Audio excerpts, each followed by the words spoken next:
everybody. Thank you for coming in tonight. This is episode 23 of A Girl, a Guy, and a Movie. And I'm blessed again to have the presence of Janet here. And we are discussing one of my films that when I discovered this many years ago in my adulthood, I'd watched it as a child.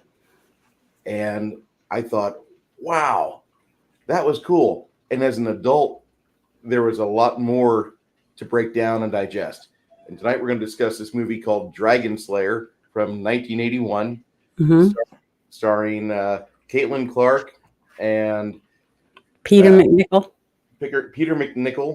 Ian McDermott, and a whole host of other individuals. Do not go through this movie's IMDb and expect over half of them to still be alive today. You will be sorely disappointed.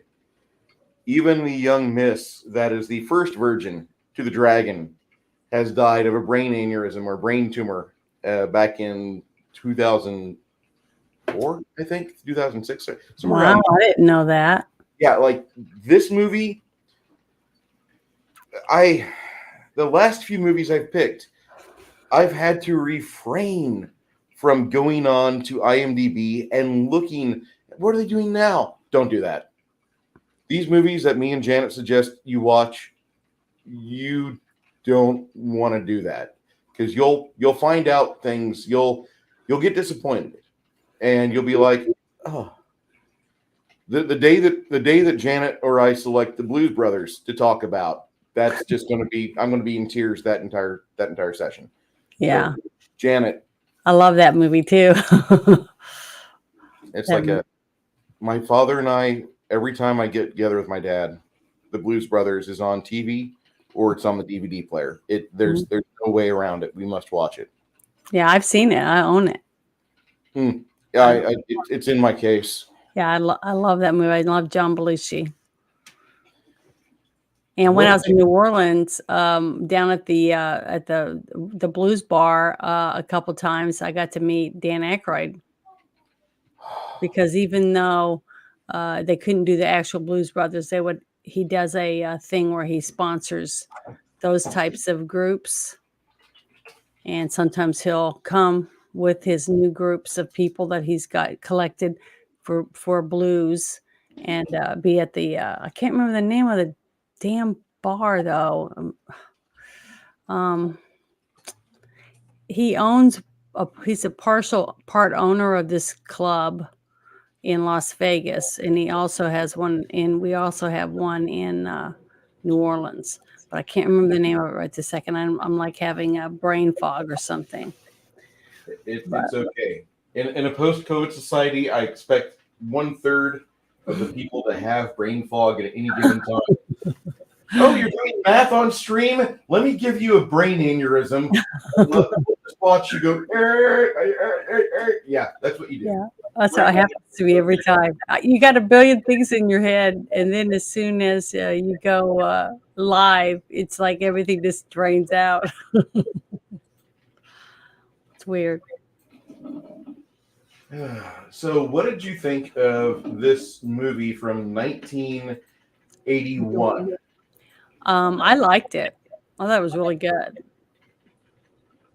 I mean, I noticed a few things that I didn't notice the first time I watched it, but I do every time. So, and when you get older, different things are more important or less important. But, I noticed a couple of stupid things that the women did in this. Yeah. This time, the first time I watched it, I didn't even notice some of these things. But except for the princess, she does stupid stuff. She really believed in her cause. That's all I'm going to say proudly about her. Yeah, well, she did. And the dweeb guy, the lead knight or whatever.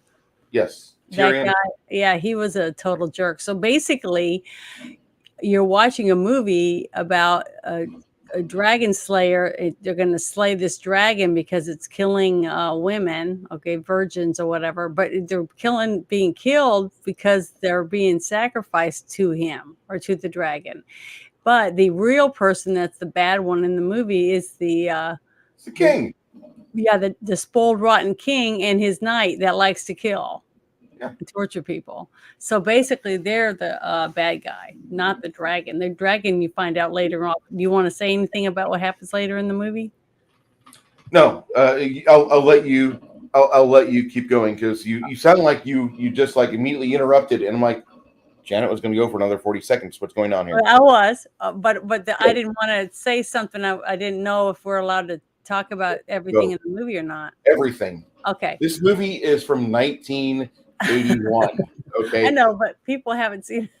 But the part that was interesting was when I found out that she had baby dragons.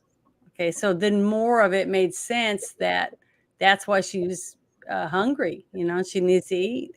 And if they expect her not to be killing the cattle and burning the fields and you know, eating just random people, I don't know how they expected that to happen because she just had babies and she was going to start eating more people, whether they sacrifice people or not. From my point of view. See, I don't think that was exactly. I don't think the dragon would have like gone out of its lair. I think it was expecting to hear a ruckus up there. Okay, they're chaining a person to the fireproof pole. The irons are occupied. Let me go up there and see if there's a virgin waiting on me. Because apparently dragons can smell when you've had sex and you're just no good anymore. It's like, they left the meat out for too long. Yeah, apparently. So you have this dragon that's very picky. It must be a virgin. It must be like a Dr. Drew sort of like victim of circumstance. Those alcohol bottles just they crammed my mouth and made me drink them. That you know must be one of those situations because well, just to crying me out loud. was at the very beginning when you had the opening scene and you have the old wizard, you know, in his laboratory or whatever you would call it, his conservatory or whatever, where he's looking at all his, you know, concoctions to make, you know, spells and things like that. And there's all these candles lit and stuff. And you could see him contemplating on things, you know, like he's really been heavy into thought and thinking about, you know, his life or whatever else you don't really know for sure. And then he's asleep. Next thing you know, he's asleep. And that's when the young apprentice comes in and he wakes him up. And that's when he's tells him that they got people are coming and they got a journey ahead. Yes, there's a quest. So, yeah, for a quest that they're going to be, and it's going to be basically for him, the young guy, not for the old guy. You know, the old wizard. This movie came out at a weird time because I'm willing to talk about that real quick. In 1977, this movie came out that pretty much changed movies, and it made miniatures cooler than what miniatures were. Hi guys, look what I fucking love. So Yeah. This movie came out and it changed all of the West Coast movie scene. And everybody had a fucking space epic, or everybody had an epic they were going to do. And like, so you have Star Crash, you have Battle Beyond the Stars, you have all these movies, and you have this script that pops out in '79 in a feature film called The Black Hole, which was initially the Cygnus wasn't above a black hole; it was parked at a supernova. It was parked right in front of a sun, and they rewrote that, and they said this is really going to sell tickets. People will come to a Disney film. We'll put in robots, and the chick will be a telepath that can talk to robots. You know, okay. Black Hole bombed, and in 1980 we got The Empire Strikes Back, and a lot of people that were involved with the special effects of Empire Strikes Back, with the Tauntauns and the AT-AT walkers and all the really cool scenes, they pretty much just as soon as they wrapped up their special effects work there, they went over to Paramount/Disney, who was Paramount's trying to help out. Paramount was really trying to help out Disney. I think there was some good faith there, and Disney was really hitting a low point. They came out with another movie that same year called The Fox and the Hound, which, as a 6-year-old boy in 1981, don't go see that. It's a great movie. Everybody should watch it. But a 6-year-old boy who loves dogs and loves animals, the rest of the day, I was just a mess. And I think there was more than just myself that was crying about that. You know, like, because at the very end of that movie, if you haven't seen The Fox and the Hound, just go watch it. You're going to go find it if you search for it. Great movie, amazing film. And Disney wasn't making the bucks that Disney's used to.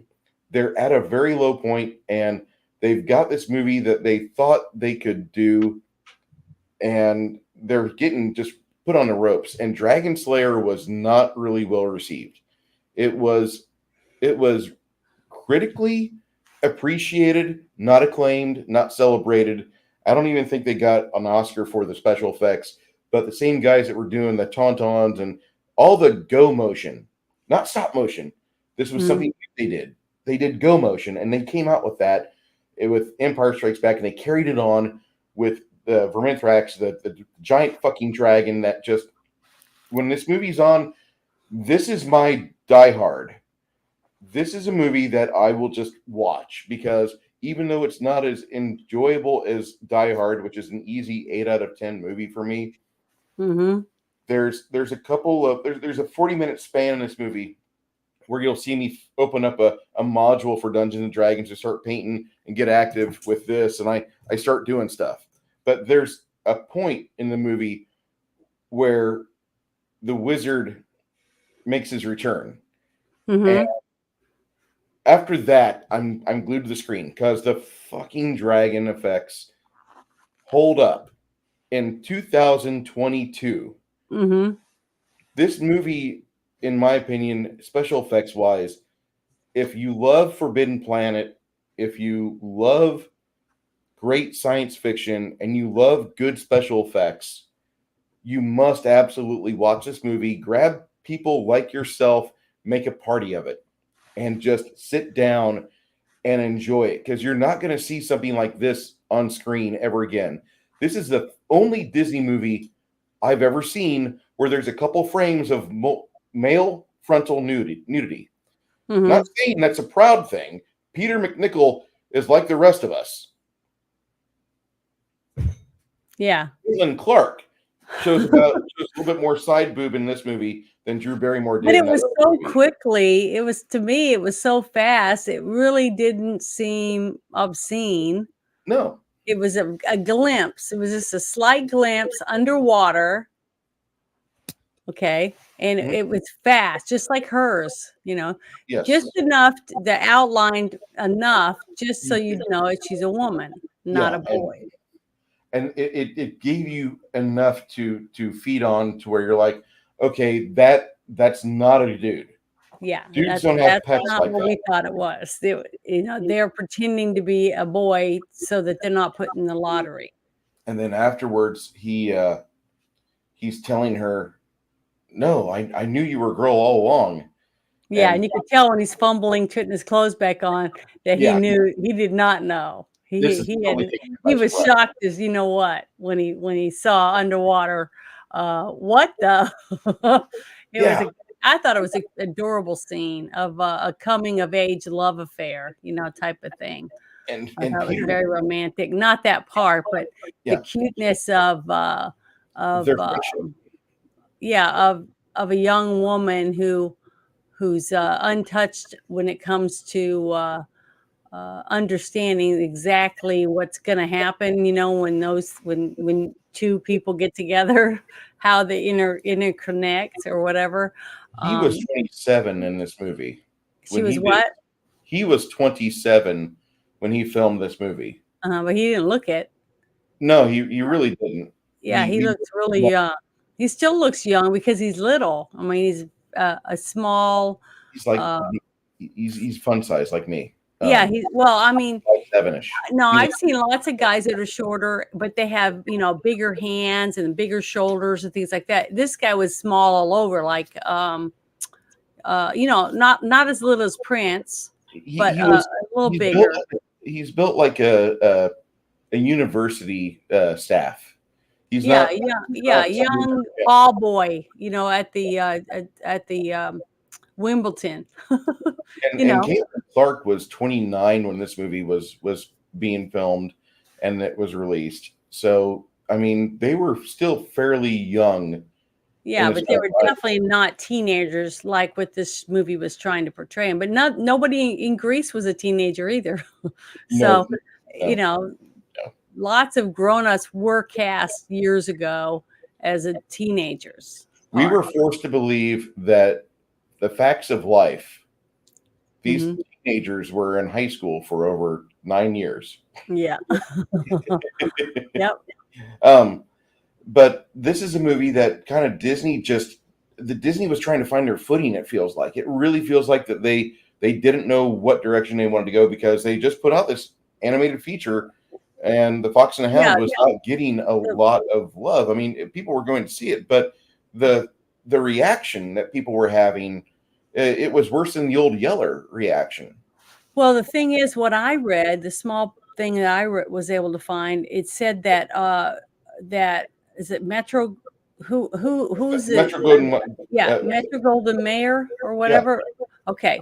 They had the American rights or whatever for distribution and stuff, and Disney was in charge of the international stuff. So, I think, that when it came to being here, on our turf, Disney really didn't have a lot to do with any of the technical, stuff that was going on, but they did pay for it, for the production, things like that, part of it. So they were involved, they were like as much involved in this movie, I think, as they're involved in the Sony movies for Spider-Man. Okay, and so their name is attached to it, and they might have small little details here and there that they do, but overall, they're really not hands on what is actually being produced in the film. So that might be one reason why they wanted to start out that way to see whether or not this was a genre or the type of movies that they wanted to dabble in. You know what I'm saying?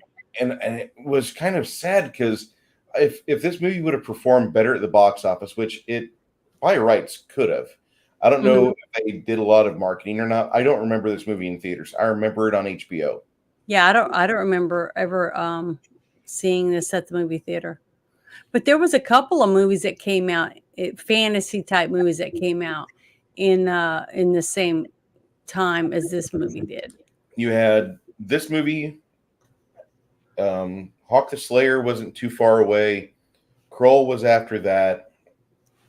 There's an entire genre of bad 80s movies Yeah. that are guilty. Bruce is Because there were guilty so pleasure many of pile. them.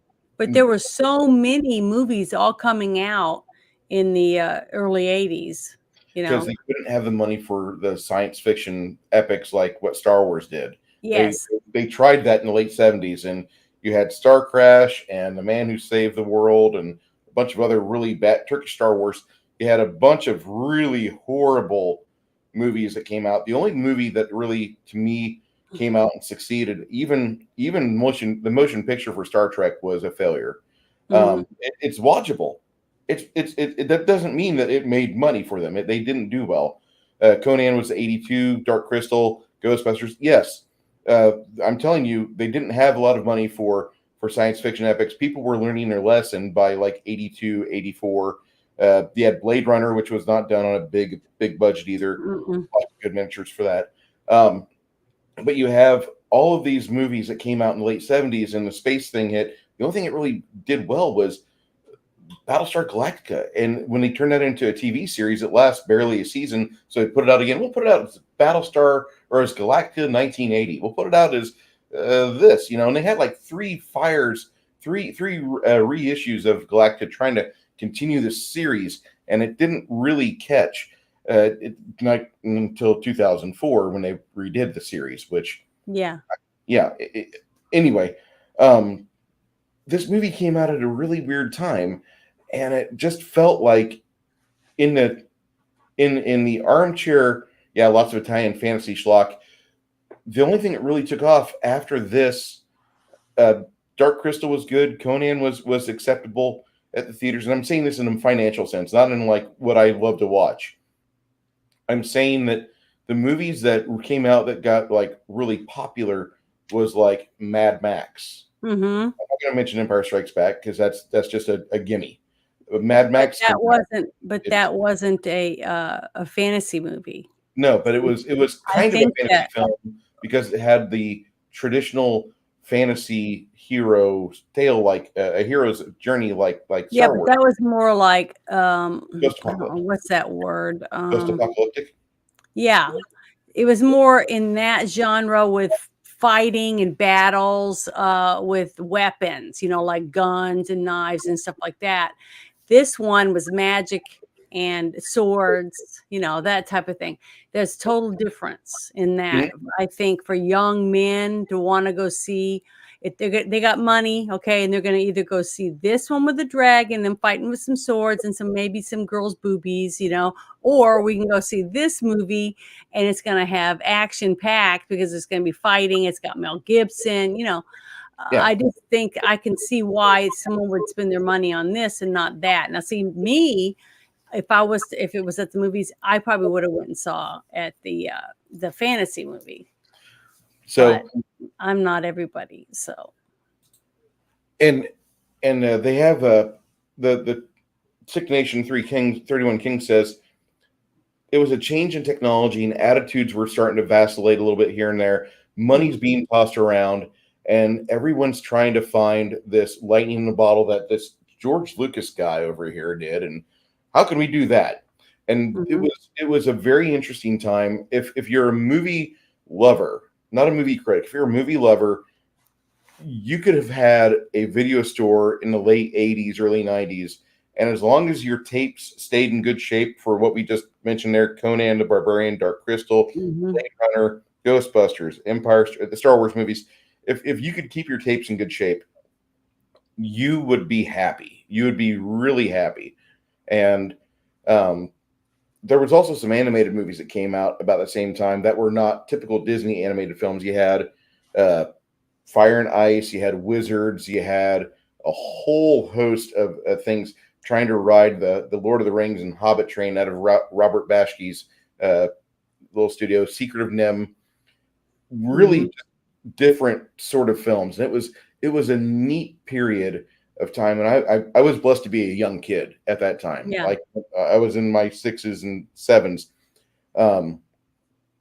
Dragonslayer starts out, and now that I've talked about Disney, I want you to talk about this film because this movie is such a piece of, to me, that this is art. Well, this it movie, had a couple of memories that popped in my head as soon as I saw the old the assistant to the wizard. When I saw his face, the first thing I saw, the first thing I saw was the face of the little guy from Labyrinth. Wasn't he the little bitty guy, the tiny little like elf or whatever that was helping, or was it Never Ending Story? I'm trying to remember which one it was. I think it might have been Never Ending Story. Hodge, right? Yeah. Because when I saw his face, because he was like a teeny elf or something, and he was trying to get to help them to be able to answer the question to get past the these two giant statues he had to walk between, and if you had any doubts or whatever, they would open their eyes and shoot you with lasers. Never Ending Story. Yeah, I'm pretty sure, but that's the first thing that popped in my head when I saw his smile and his little face. I was like, oh, I remember this guy from that movie, because I hadn't seen this movie. I hadn't seen this movie till until later. It wasn't when it first came out. It was years and years later when this movie came out on, I guess, VHS or I mean CD or whatever it is, beta. I don't know. That's when I finally got to watch it. This Hodge character, that guy, he was a really good, nice Briton, Sidney Bromley, and he passed on in '87. But his movies of note: Never Ending Story. He played Enguwak. He played an American Werewolf in London. He played Alf. He was Hodge in Dragonslayer. Crystal Stone. He was the old man. and Anastasia in 1986. He played Herbert, and Okay. also he was in Pirates as the Yeah, good I pirate. loved American Werewolf in London. That was another one of my favorite movies. I Horror. imagine that's an October film coming up, but Yeah, that's I love that movie. But yeah, when I saw his face, then his character, I liked it instantly simply because of what I connected him with. So uh, his whole story arc really, it was tough on me. I mean, I teared up when he found him in the trail, and he was so happy to see him after the butthead knight guy used his arrow. And Mhm. when he turned him around and he had an arrow sticking out of his chest, I teared up because I just thought that was, I've been shot. yeah, it was sad. That was a very sad part for me. See, For him to do that. that was sad, but while he still has that blood in his system and he's still got a chance, he's trying to grab a hold of the fucking apprentice. He's like, fire, water, bring Yeah, back the wizard. Throw and the he handed over the ashes to him and told him he had to put it in the lake of fire. And I kept wondering, when is he gonna, he was at the lake, with the fire and stuff, and I was thinking in my head, why isn't he putting it in the water? See? So, Yeah. I don't know. There was a few things that made me think about it, but made me think of him dying to make sure that he was worried, because he was worried that this young apprentice wasn't going to fulfill the duties that he knew he needed to bring the other wizard back by putting the ashes into the lake of fire. But and he was not as happy as he was worried about handing it over to the apprentice, because he didn't think that he was ready and he was going to be able to fulfill his duties. So he didn't really want to hand it over until he had to, because he was dying. Yeah, he really did not want to hand over the ashes, and you Yeah, can he see that knew. determination in his face. I I I thought Hodge was one of the best characters in the movie, and the first time I watched this, I was like 7, and I was kind of panicking, and my friend's mom's like, "This is what happens in movies, Bruce. People go away." And I hadn't got it yet. Obi-Wan Kenobi, I can still hear him talking to Luke. He's not dead. You know, Yeah. Hodge is dying. What? Well, it was sad, and I'm a grown up, but it was still sad to me. So, I even thought about that when I was watching it. Even now, I don't know if I would want a young child that was under maybe 8 or 9 years old to watch this movie. Not because of the booby or any of that, but because of the violence of it. The violence of this movie is actually really horrible. Like, Yeah, the part where the woman, that's trying to get away, and she's struggling and struggling with those clasps on around her wrists and stuff, and she's bleeding, trying to get these off, and she's spitting on it, trying to get her hands out. And when she's trying to run and get away from him, of the dragon, and the dragon just burns her to a crisp.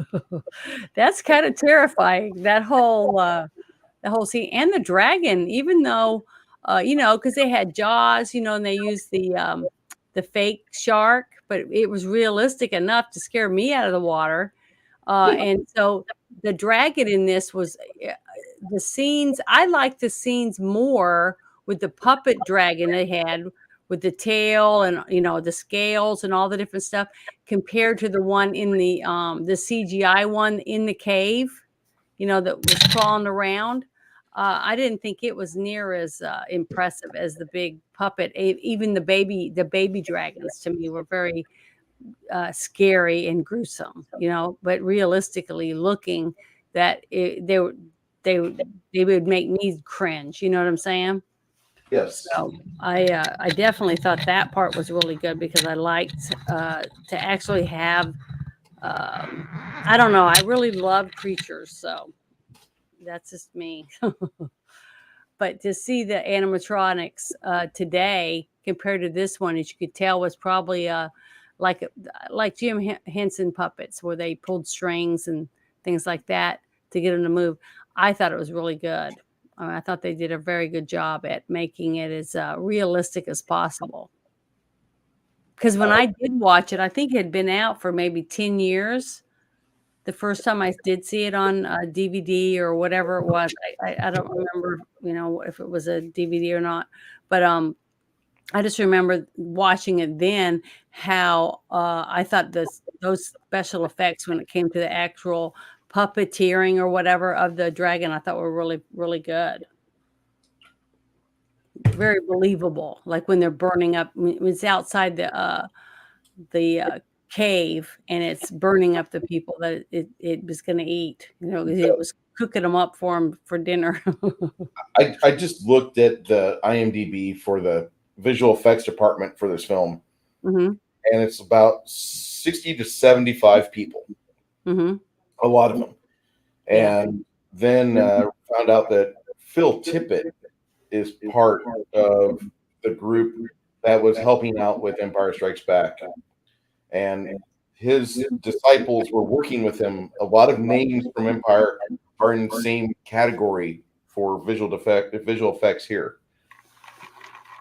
Yeah. The dragon has a name, Verminthrax pejorative, yes, and I think he's probably the best dragon we've had on screen ever. I think he's better than Smaug out of the Hobbit part 1 or Mhm. 2. I love the Hobbit movies for their special effects. Call me a basic. I'm okay with that. But I really do like. Hey, George Lucas. I really do like Verminthrax because he is such a well done, realized. She is such a well done, realized creature, and the puppets in this movie are actually the young when Yeah. they're falling all over the dead lady and just grabbing a piece here, grabbing Yeah, a and piece. that part where it was that one was like digging in on her wrist and shaking its head and ripping off the chunks. That was gruesome. I mean, and the actual arm with the big chunk taken out looked real to me. Yeah, Very I realistic. So the special effects were really good for considering when it came out. You know what I'm saying? I thought it was as realistic watching it as anything I've seen right now. For that arm, her body part and stuff like that, I thought that was pretty gruesome. And they were gruesome looking, horrid, they, demonic babies. they look like actually they made me think of little Staffordshire terriers without the fuzz and without the fur, without the little puppies, but without all their cuteness. They're just like just meat. Just they got these bone brows and ridges, and they Mm. look like they were just vicious. Yeah, They they had look viciousness vicious. down They pat. didn't look like dogs at all to me. They look like, gargoyles more than Yeah, anything to me. That's what they look like. that's a really Baby good. gargoyles. That's a really good analogy And there. they were like, slimy, and I just thought they were just repulsive. Well, your I'll put baby that just down. been birthed.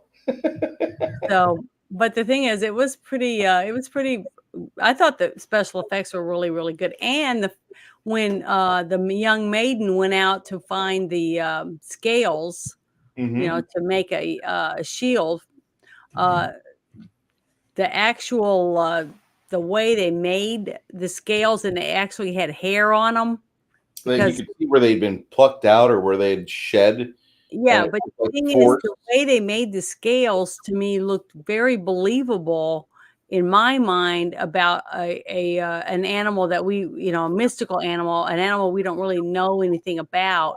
But you look at snakes and lizards and different reptiles, not really frogs or anything, but anything with scales on it, alligators, they do have hairy things like that on them, just like an elephant skin. Elephants got that really wiry hair all over their body, even though they don't have the scales or anything. But rhinos, have it too. So to me, that made it even a little bit more believable. Because even after, which he made it and he had it and he was holding it up, the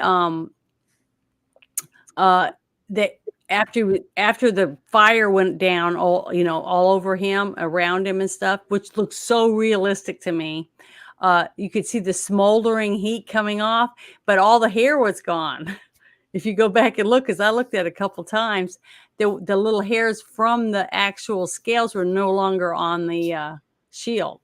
Like the little tendons that were holding the scales in, those had been just burned away. Yeah, they were burned off. So that to me even made you think in your head. I mean, like if you're like me, the two dragons fighting each other, at shooting fire at each other, it could hurt each other. Getting in between the actual scales, it could hurt them, and that part. But also the part where the amulet would light up, and then when he was hiding it in the box, and then it would appear somewhere else, that kind of stuff. I just thought that was a really cute technique on play for magic, to make you realize that he's got to have this amulet. This amulet's trying to tell him, you got to keep me with you, type thing, because he seemed to be, he was sad. You could tell he was sad because the wizard had passed, but he didn't know the whole range or scope of what was ahead because he didn't have the time to find out. But he was smart enough to realize that he had to have the amulet with him.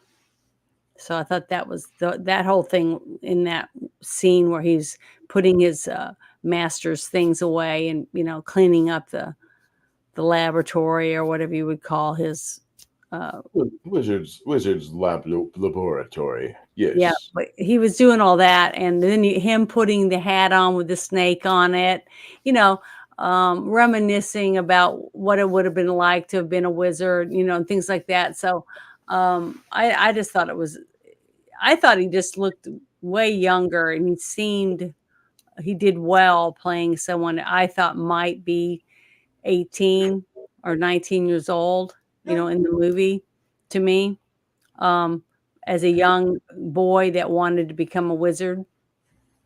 And I completely concur. He plays a young man very well, and he I don't know. I think Peter McNichol really sells this movie because he does play confused. He does play uneducated very well. And I don't mean to call or be criticizing him or trying to knock him down any, but he does play the bit very well where, he hasn't been taught everything and now he's being forced into this big wide world.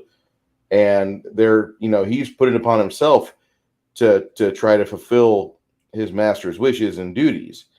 And you find out just exactly how much he doesn't know and how much the wizard did not teach him. And at one point, the wizard even tells him, like, there are other great wizards out there, and they could always perform these tricks. I have not mastered it yet. I don't know what it is, but I've not been able to master those parlor tricks or he said he was talking about not being able to make lead into gold. Yes, that was one of the things that he wasn't. Which to me, I took it as he was trying to explain to his apprentice that no matter what, you're not going to be able to do everything.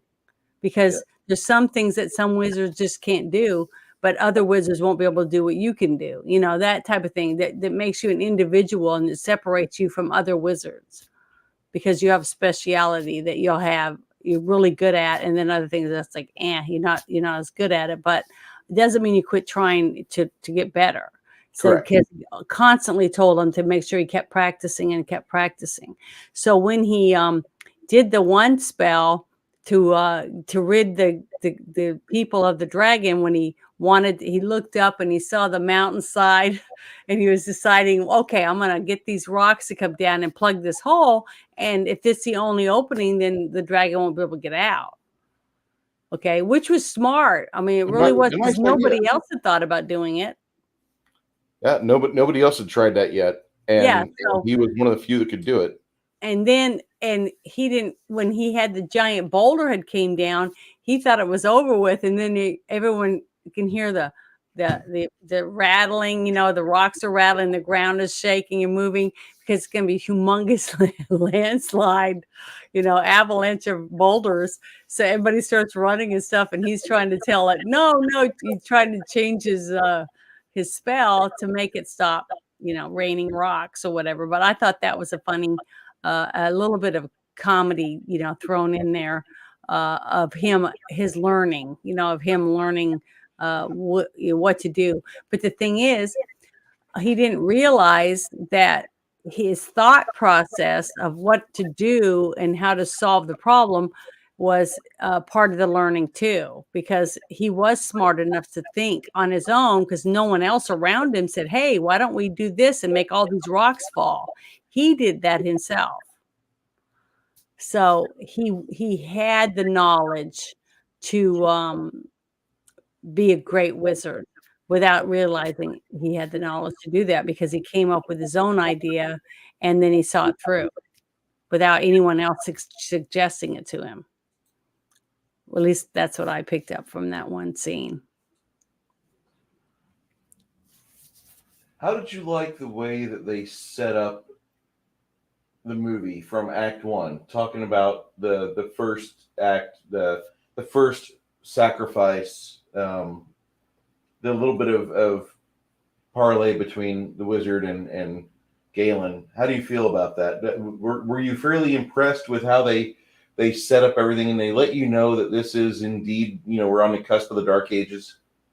Well, yeah, and the thing is that I thought they did an excellent job at making it so that me, for a first-time viewer, to understand what the whole process was, that these virgins were being sacrificed to the dragon because they felt, for whatever reason, that if they sacrificed this virgin, that the dragon wouldn't take more people and burn their houses and their crops. So all that to me was set up very well, I thought. And the fact when the young group or the small group of people show up at the wizard's house, that they're desperate for whatever reason, because we didn't know the reason until they got to talk to the wizard, was to get some help to get rid of the dragon, completely just get rid of him. So it wasn't until the young boy, Valerian, or whatever his name was, I think that's what his name was, or her name, I mean, explained that there's a lottery and that they're drawing names, and they're chosen, and then they have to sacrifice them to the dragon, and that they wanted to stop doing that because everybody's losing their daughters and stuff like that. So please come help us, and we'll pay you or whatever. So I thought that whole thing was set up pretty nice. It seemed believable to me. And at that whole beginning section, I never would have thought that wasn't a boy. No, because to me it seemed like it didn't seem wrong or far-fetched or anything like that. And she played a very convincing, assertive character. So anybody that hadn't seen the movie yet, they're in for a unpleasant surprise when she actually dons the dress for the first time, and they get to see her come into her fullness as a character. And I don't mean to say like, well, she wasn't really important until she became a woman. No, she was very important throughout the entire show. And the thing is that just signifies a part where she's comfortable enough with herself, and with whatever choices she makes, she's willing to own up to them because now she feels she's an adult. And the line that the dad had, I didn't know it was the dad at that moment yet, but that was funny, was when she came out as a woman and they're all dancing and stuff, and that, I guess it was her father's character, said she could kick any of our asses when she was a boy, and she can still kick her ass as a woman. So I thought that was a cute little line for a proud dad, that now can tell people that he has a daughter, and maybe look forward to having his daughter get married and have a family of her own, without fear of her being, sacrificed to a dragon. So I thought that was a nice, cute scene. So Yeah, It and was, supposedly Jeffrey Garrison is asking, how different would this movie be if Dan Aykroyd, young Dan Aykroyd, Blues Brothers era Dan Aykroyd, thin Dan Aykroyd, played the apprentice instead of Peter McNichol. And yeah, I'm like, I wouldn't have liked it. I don't think it would have. I wouldn't have been so. Peter Did McNichol you, did the best, I yeah, did thought. you see the movie Blue Lagoon? Yes, with Okay, the young actor that played in Blue Lagoon, him and this actor, this McNichol actor, they looked similar to me. Their haircut, the you know the age, the build, and everything. That wasn't that much difference to me. see. I want to review that movie, but at the same time, I'm not a pervert. Okay, Well, I mean, Brooke because Shields was in that. That was her debut movie, and the mom, girl that's naked in that movie isn't even Brooke Shields. It's a no, stand-in. So, no, Mommy Shields would not let Brooke show her bum at the well, age of I'm 12. proud of her mom. I wish Yes, more people were stern about that because there's plenty of people to show their bum or their breast or whatever else without having to expose a child to that. does this mean I get an extra $5,000? No, you get 500. Okay. Hey, That's they sent casting notices out for Hot Tub Time Machine for someone to show their breasts in the hot tub. So, and now they were just looking for an extra that was willing to flip their shirt up, show the boobies. So that's how they get people to do it for the cheapest, amount of money. I forgot about Mila Jovovich was in Return to the Blue Lagoon. I forgot all I about that. didn't see the second one, but that kid was in Blue Lagoon. Wasn't he in the Pirates of Penzance with Christy McNichol Yes. too? Yeah. Yes. Yeah. I don't remember what the kid's name is, but he was adorable. I'm an adorable, You know, curly blonde he guy. he had a successful career in the 80s. I'll just say that. Yeah, it was, Based on remember a they had that magazine Teen Beat or something like that, Tiger Tiger Beat. Beat. Tiger Yeah, Beat. and it had all the cutie hotties and girls and boys, and everyone I knew read that magazine. You know, all the young people were reading that, thinking that all these people were hot and sexy, and your favorite singers were in there. It had actors, had all kinds of stuff in it, but it had men and women in it. So I had guy friends that read the magazine too, not just women. And they had posters, pull out posters in them Hmm. I that you forgot could hang about on your wall. Tiger Beat. I never bought it because I have a penis, and I'm not into that. So Well, there uh, were guys that were into it because it had girls in them too, not just boys. well, I don't. So, The only people I remember reading Tiger Beat are the girls that were like hormone obsessed. Like you don't even dance with them at the middle school dance because like you're gonna end get up groped. you're gonna get raped basically, young Yeah, you're man. gonna get groped. You're But oh well. Hey, most guys wouldn't complain about it. most guys wouldn't talk about it, but Yeah. I'm just saying my mom had me like Bobby Boucher's mother. Don't you dare talk to those girls. That's the devil. Yeah, that's like that movie Waterboy when his mom was always saying, people who play foosball, they're the devil. Remember? She always said that to him. That's What was his name? The actor, uh, Adam. Adam Sandler. Yeah, Adam Yep. Sandler. His mom, and that was that famous actress. I'm trying to remember what her name is, but that was a funny movie too. There's so many good movies Jeffrey out there. Garrison brings up a very important point. Sports Yeah. Illustrated swimsuit issue Oh, there you go. was the only girly magazine for guys not able to buy Playboy in the 1980s. Absolutely. And now they've ruined it by putting men in the swimsuit issue. But they had lots of magazines back then. They had Hustler, Penthouse, Playboy, and I'm At sure the they age had. of 9, I couldn't buy those. Well, I know, but most the guys I knew, teenagers, were able to get them, from their dad or their uncle or their friends or whatever. So it wasn't like it was impossible for you to get one. Oh, Grumpy, hold on, my friend. Let me, Janet, if you could just, I have to do an errand for Grumpy real quick and make sure this good man has viewing opportunity here because he's missing out. Okay, I'm trying to read. I finally figured out how to click on the comment section and get to read some of these things. So I'm trying to read the one. It says, "I haven't found this movie, so I didn't get to see it yet. I did find a trailer, and I really want to see it." Okay, well, good. You need to see it. It really is good.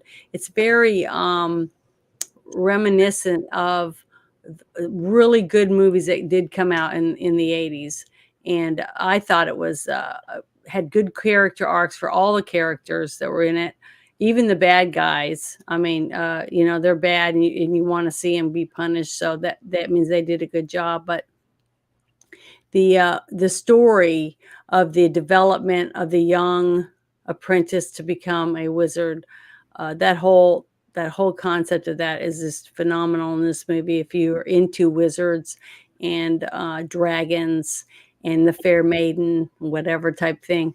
So he ends up with a fair maiden, not realizing at the beginning that it was even a maiden. So, but it's not in a gross way. It's not where you would go, oh, that's disgusting, because it isn't. She's basically pretending to be a boy, so that her name won't be put in the lottery, because the king had ordered all young virgins' names to be put in the lottery for the drawing, because you'd be sacrificed to be eaten by the dragon.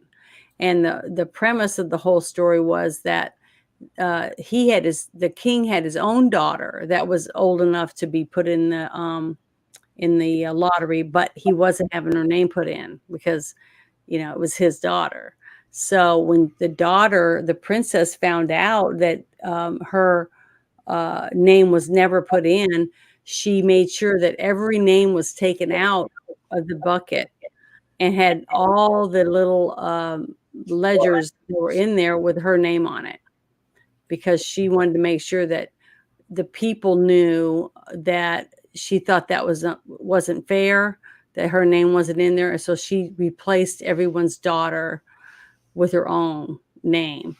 And I just thought that was very powerful to me, that she was that she loved her people that much, that she was willing to sacrifice herself with all of them, because she'd known that her father had wronged him.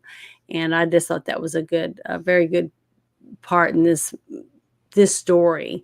And when the king realizes his daughter is going to die, because he knows everyone else has been chained up, has been cooked and eaten, he begs the young apprentice to save her. So he gives him back his amulet he had taken, and wants him to help save his daughter. But that's basically how he gets his amulet back, to be able to go and try to get rid of the dragon, that he was going to go there with the wizard in the first place, but the wizard didn't make it because he died. So I just thought the whole arc for that character, for the princess, for the young apprentice, and for the young man that now is a woman, because they thought when they did the landslide or the mountainside come down over the cave where the dragon was living, that he had died. So she came out and let everybody know that she was a woman, not a boy. And now she was stuck knowing that when the dragon didn't die, because he had finally there was earthquakes and things, and the dragon was able to get out. So she knew that she could be in the lottery and she could die. So her father was adamant that we got to do something, because I don't want to lose my daughter. And so he had a special, not a sword, but I don't know what you call those giant things that you would shoot or throw. He had a spear. He had a spear. Yeah, that's what. Why was that so hard for me to remember?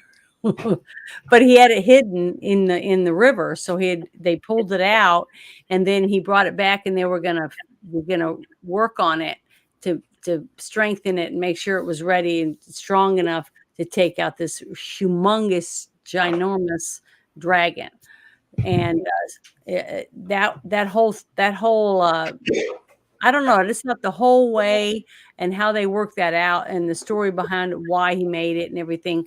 The dad was really, really, really good about, pushing the story along and you wanting to see them be successful at fixing that spears or yeah, I guess spear so that he could take out that dragon with something strong enough to could pierce the actual scales on the dragon. And he used the amulet, didn't he, to heat it up so that he could sharpen it and everything? Yep. He Yeah, used the okay. magic of the amulet Yeah, to the magic from it. the potency of the fire, so they could actually give it a great edge, and which he demonstrates that edge on the anvil itself. Yeah. And I'm like, that's good. That's good. That felt like it was a piece of butter. I thought that was sharp. I've never seen anything like it. But but the thing is that um they all three worked together to make sure that they'd be able to get this uh to be able to pierce into a huge dragon so that they could try to get rid of it themselves. And once he went in there and he killed the babies and the dragon saw the babies were dead, the dragon was really pissed off then. So it felt like it had nothing to lose and it was ready to go to battle when she found her baby's dead. And I kind of felt sorry for it when she's pushing it with her nose. Did you, Bruce? That was the part of the movie where I really felt that I was a I was probably prejudging the dragon a little too much, but it made sense as to why the dragon and the king had the arrangement to feed it virgins because the dragon had made more of itself and it required food and meat. So it Hmm. required a delivery service. And there you are every month with a new virgin Yeah. to bring it, to the mouth of the cave so the dragon can go out, fry it up a bit, take it down, and give it to the younglings, and maybe have an arm or a thigh. Well, that was the one thing that I did pop in my head that when I went, what the? I thought it was kind of stupid. When you first see him being taken, they were taking him, the apprentice, to the village, right? And they're going over the mountain and they have to go near the dragon's lair. And they started talking about it before he went to the cave, to see it. And he's like, where is it? I want to go there. And they're like, no, we don't want you to go there. Well, they argue. And then he ends up going there anyways. And he goes into the mouth of the cave and he's climbing over all the bones. Remember that part? Yes. Okay, well, if a dragon burns you up and then he eats you, why is there tons of bones? I mean, Not everything digests. well, alligators eat bones. They just swallow everything whole, and they have enough acid in their stomachs or whatever to disintegrate everything. So seeing a whole rib cage with the spine on it and stuff like that, laying by a couple things like that, laying right in the opening of the cave, to me was kind of that took that kind of. Probably didn't even notice it the first time I watched, but this time I noticed it and I was like, what is it doing? Is it just nibbling off little pieces of meat? It's a ginormous dragon. It could take it in one bite. You know what I'm saying? So I just thought that was kind of that took it back for me. That was one thing I would not have wanted in there. I would have made sure that it was only like a rib or a head or a jawbone, things like that mixed in there to make it more realistic. Because when you're tearing, limbs off or big chunks of meat like that baby was doing, you're going to have a bone or two that's going to fall to the side, especially if it's a charcoaled body. You know what I mean?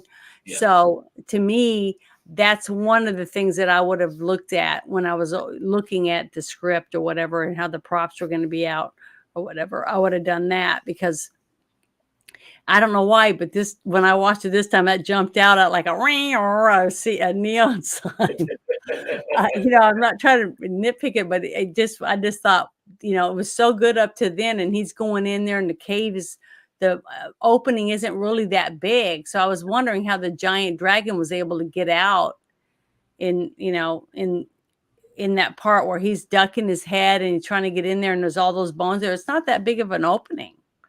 So, there were little things like that that kind of took it away from me because the dragon is huge. I mean, just like when you see the girl get away and she slowly this goes and looks up, it's way, way up because it's big, it's a massive, giant lizard-like creature. And the way that they had it crawling around with it like a bat, you know what I mean? And that was really realistic to me. The form of the dragon, the way that they had it crawling and the way it flew, it was like a giant bat, but it had a long tail and it had big giant claws and it had the huge head with a neck. So, but the way it crawled around and stuff in the cave, it looked like a big giant bat, the way a bat, if you watch nature shows, that's what it looked like to me. So to me, that was a very believable, what I would think a dragon would look like if we really had any. And I like the way that you're framing this because I'm a big fan of fantasy creatures, and I mean I like how they made the dragon more of a quadruped, like this bat miniature here. Yeah. And I think that was a real impressive piece that they did it. And there's a lot of work they did trying to get this to look like it is a biological, natural occurring creature. And I thought they did it. I thought they definitely did that in this movie. And then you have like say traditional dragons where they're like septipeds, where they've got like six limbs and their head. I think that's kind of cool too. But we've seen this before. There's been plenty of movies with dragons like this where they have forepaws and wings that are separate. And I think it's great that we've got a few good movies with dragons in them. And I'll even have to say the one with Dennis Quaid and Sean Connery about Draco. That wasn't a bad movie. It's not a great movie, but I will definitely watch it, and I would recommend people to watch it. But I don't think that movie compares with this movie in the least bit. I think both movies are good in their own right. That one's a lot more campy. But you were right though when you said that that you love the dragon in this movie. I did too. I mean, I watched all the seasons of Game of Thrones, and I thought this dragon was every bit as formidable as any of the dragons that they had in Game of Thrones. To me, especially with the technology differences from then until now when they made Game of Thrones. So, and it was a believable looking. Even flying in the air, like with all the clouds in the huge sky when it was the total eclipse. When it goes on a rampage, that's just that for me. That did more for me watching that scene than watching porn has done for me in the last 10 years. And I'm just going to say, I'm not saying that porn is good or bad. I just don't really care for it in a big way. I don't care. It's out there. If you guys want it, it's out there. Go for it. But watching this movie here, where you had a team of 70 people bring to life a mythical creature, and they made it look like it was a force, a dominating force that could not be reasoned with, reckoned with, and you had to respond with an equal amount of force. To me, it helped push the envelope to prove that they had to kill it. There was no other way of getting around it, because if they didn't kill it, they would never, ever be able to live worried, about having plenty of food or who was going to die tomorrow. And we didn't know, because without the whole, sacrificing thing set up, the dragon's just going to aimlessly take whatever it wants. So, and now it wasn't just that either. It's now the threat of having 3 more dragons. Not just the original one that they had the pact with serving at virgins. But now you've got 3 more dragons. What are they going to do? 4 people a month now? They have to sacrifice. So the only choice, they had was to have to kill it and get rid of it because, it's like the same thing. It's us or them, basically. And that's where they were at and why it was so important. And it's kind of odd that we're having this on the day after our 21st anniversary of 9/11. Yeah, it is. Because you say that statement there, and as much as I don't agree with some of the things that happened in the interim since then, I still believe that us taking a fight to somebody and bloodying the shit out of them with 50,000 plus casualties Hmm. is acceptable because they killed 3,000 of our own. I think that's pretty okay. Well, the thing is that no matter what, I mean, if somebody comes in your house, okay, and tries to hurt you or your wife or your family or your children, you're going to fight them. You're going to fight all night or whatever it takes till you can get that person, the threat, gone. Period. Exactly. That's a fact. And that's anyone that has anyone they care about or they love, they would fight for the person's safety. So really to me, that's exactly what was going on in this realm. You got a whole city, okay, with people and all their little farms and all the things that they each do.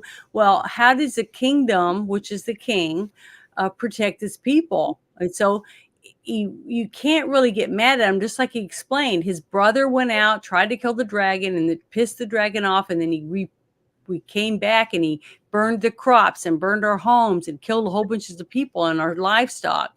So we made a deal with it, the dragon, saying that we would start bringing a virgin every month or every week or whatever it was that the deal was. I don't remember exactly that detail, but I believe it was a month virgin. And it worked. Okay. So even though it was a barbaric choice that this king made to sacrifice a virgin every month, it worked. Okay. So overall, he really was a good king and he was trying to do what was right for his people. Just like his daughter said, he's a good man. He wants to be fair. But that's when the young apprentice said, well, yeah, he might be fair for you because he's not putting your name in the till to have the drawing, whatever. So that's when she realized that, he was protecting her, but he wasn't protecting her in an evil, doing for evil. Basically, he was doing it because he loved her. So there's a difference. And even though it was the same outcome,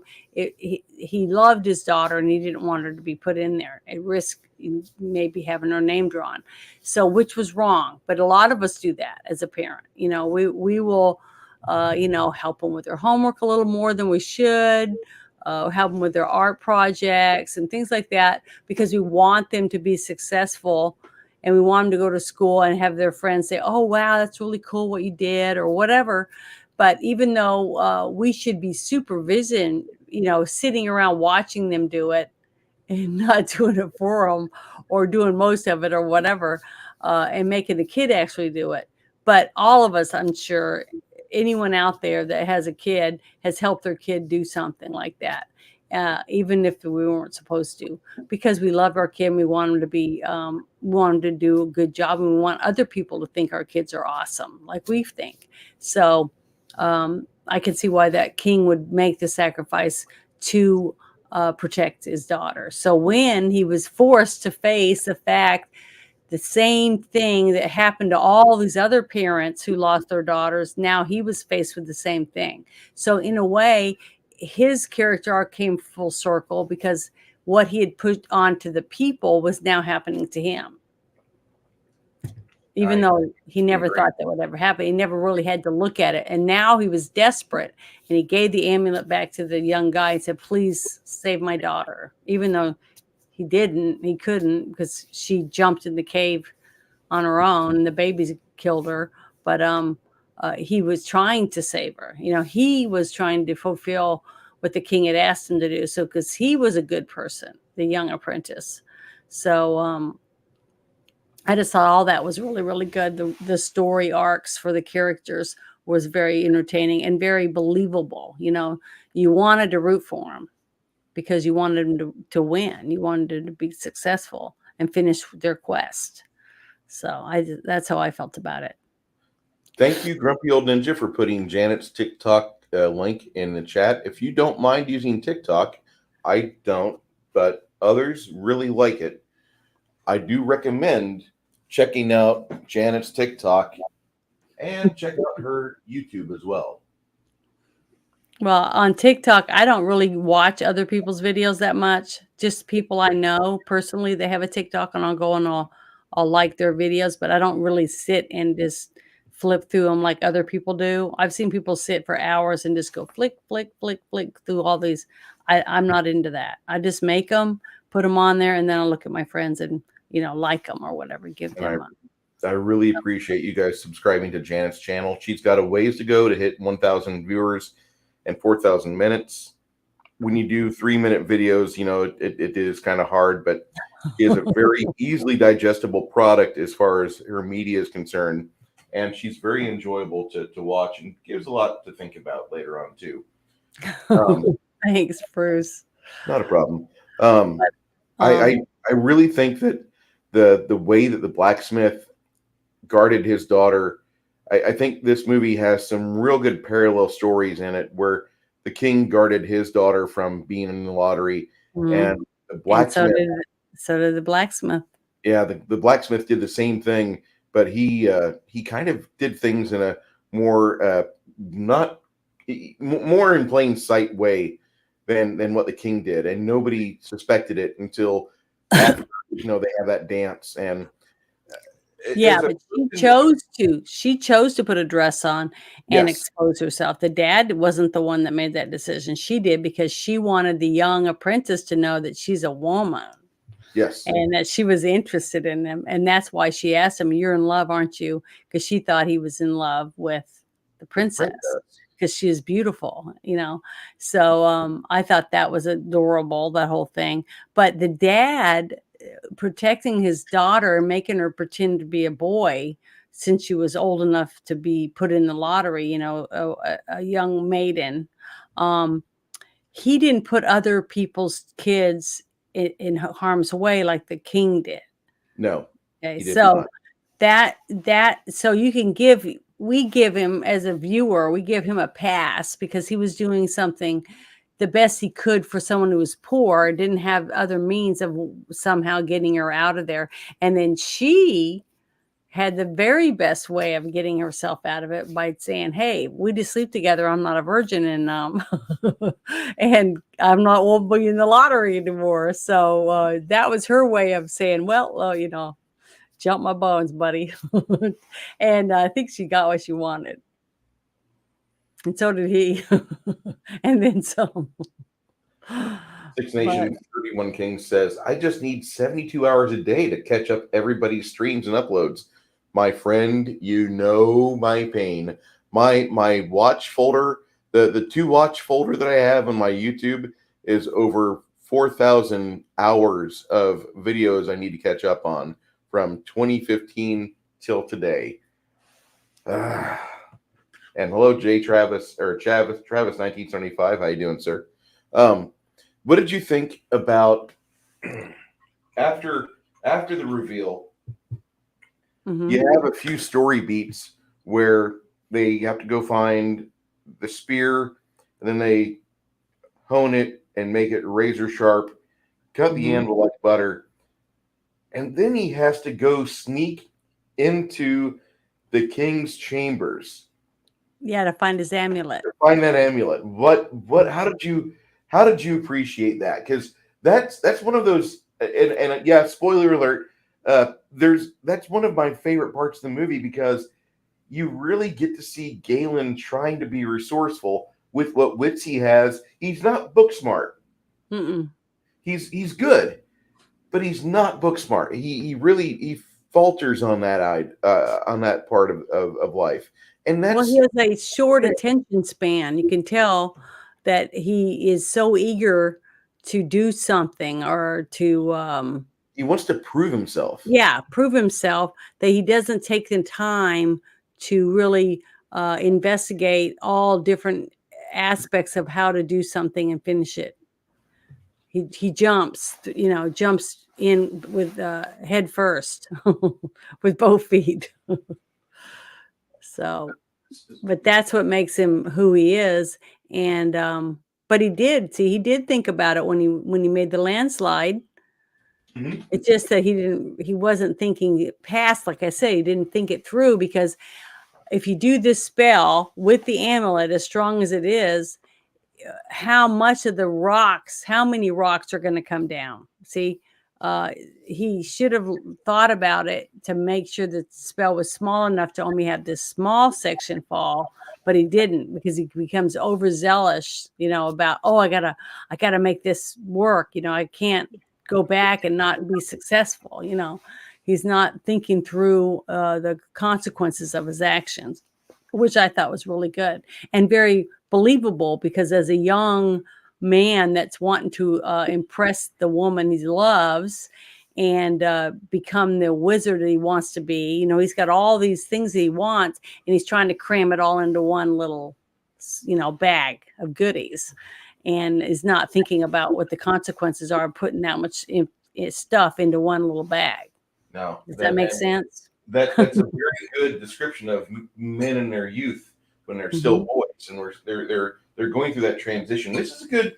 It's been said in the chat a couple times. This is a really good coming of age movie, because you can watch the characters go from making impulsive decisions and trying to take on too much to just learning on what you can tackle in life and being happy that you can be tasked with something that you're going to be able to conquer, and you're going to be able to pass on that talent later on.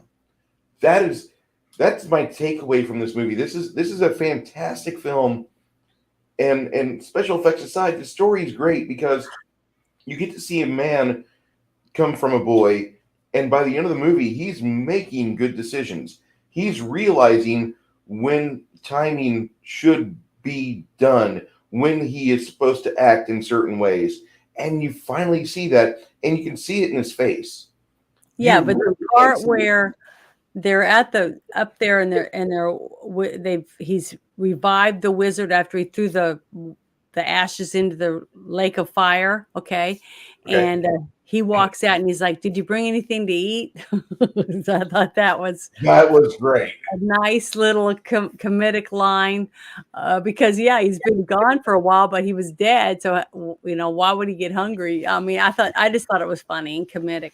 But after that, and they go up, and he's going to try to do that spell, and he tells him that when you take this amulet, you got to destroy this amulet, but you'll know when the time is right. But the whole time, he's trying to watch what's going on in the sky with the dragon and with the wizard, trying to get, up to the top of that mountain up there. And he's having to struggle with the woman, she's okay. What's funny is I'm looking, oh my God. Okay. As a virgin, she was listening. She was calm. She stayed out of the mess. She even came up with the idea to take the scales and make a shield for him, so she was thinking clearly and stuff. And then she has sex with him, and now she's wanting to be with this guy, and now she starts messing up everything. And that's what happens, guys. I'm just gonna say, you give a woman good dick once, and they're fucked. They're fucked the rest of their lives. I just thought that whole part there was so funny. I couldn't stop laughing, because it was a typical, exactly to me, what happens to these young couples that don't know that much about each other, and they get in a relationship, and they're both trying to they both want the same thing at the end, right? They want the dragon dead, but it's the way that each of them are going towards the ending is what makes it so funny, because instead of just talking to each other about what they need to do, they both have their own conception of what they want, and they both trying to do it. Well, the thing is, he's trying to focus to know when the right time is to smash it, right? And she's got the rock the whole time, and she's fighting him to smash it before it's even supposed to be time to smash it. I thought that whole scene was just funny. I mean, I laughed, but I was, you're on the edge of your seat because you want to make sure that whatever is supposed to happen, that he does it at the right time. And here she is in the middle of it, fucking up everything, about to mess up the whole thing. Because what if she had broke it, before it was time? What would have, they wouldn't have been able to kill the dragon, you see? So the whole thing was just so funny, but it's so typical of young love and what you want without thinking things through, because neither one of them talk to each other. They're both talking at the same time. So neither one of them are, nothing is getting through because they're both doing their own thing and not paying attention to sitting side by side and trying to do something together, getting it done. And I just thought that was funny and realistic, because that is exactly what I see all the time in young couples. Did I put you to sleep? No, I had to reply to something. A friend of mine just reached out to me, and I'm like, you just joined Google today, and I have no email address for you, Dwayne. I need your email. Oh, okay. It's okay. But it's all right. But that's what I was thinking about that whole scene. The girl. And, he knew, remember at the very beginning, in the very first scene with the wizard, he said he saw his death, right? Uh-huh. We thought when he died from the stab wound that was it. So we'd already thought that was the end of it. So when he stands up out of the river or the lake of fire and he comes back to life, we're like, we don't understand, because it kind of throws us for a loop as a viewer, thinking, okay, well, he never said anything about he's going to die and come back to life, so we didn't understand it. But what he saw in his dream or his vision was what happens with the dragon. And at the right moment, when the amulet, he had to die to make the amulet powerful. Okay.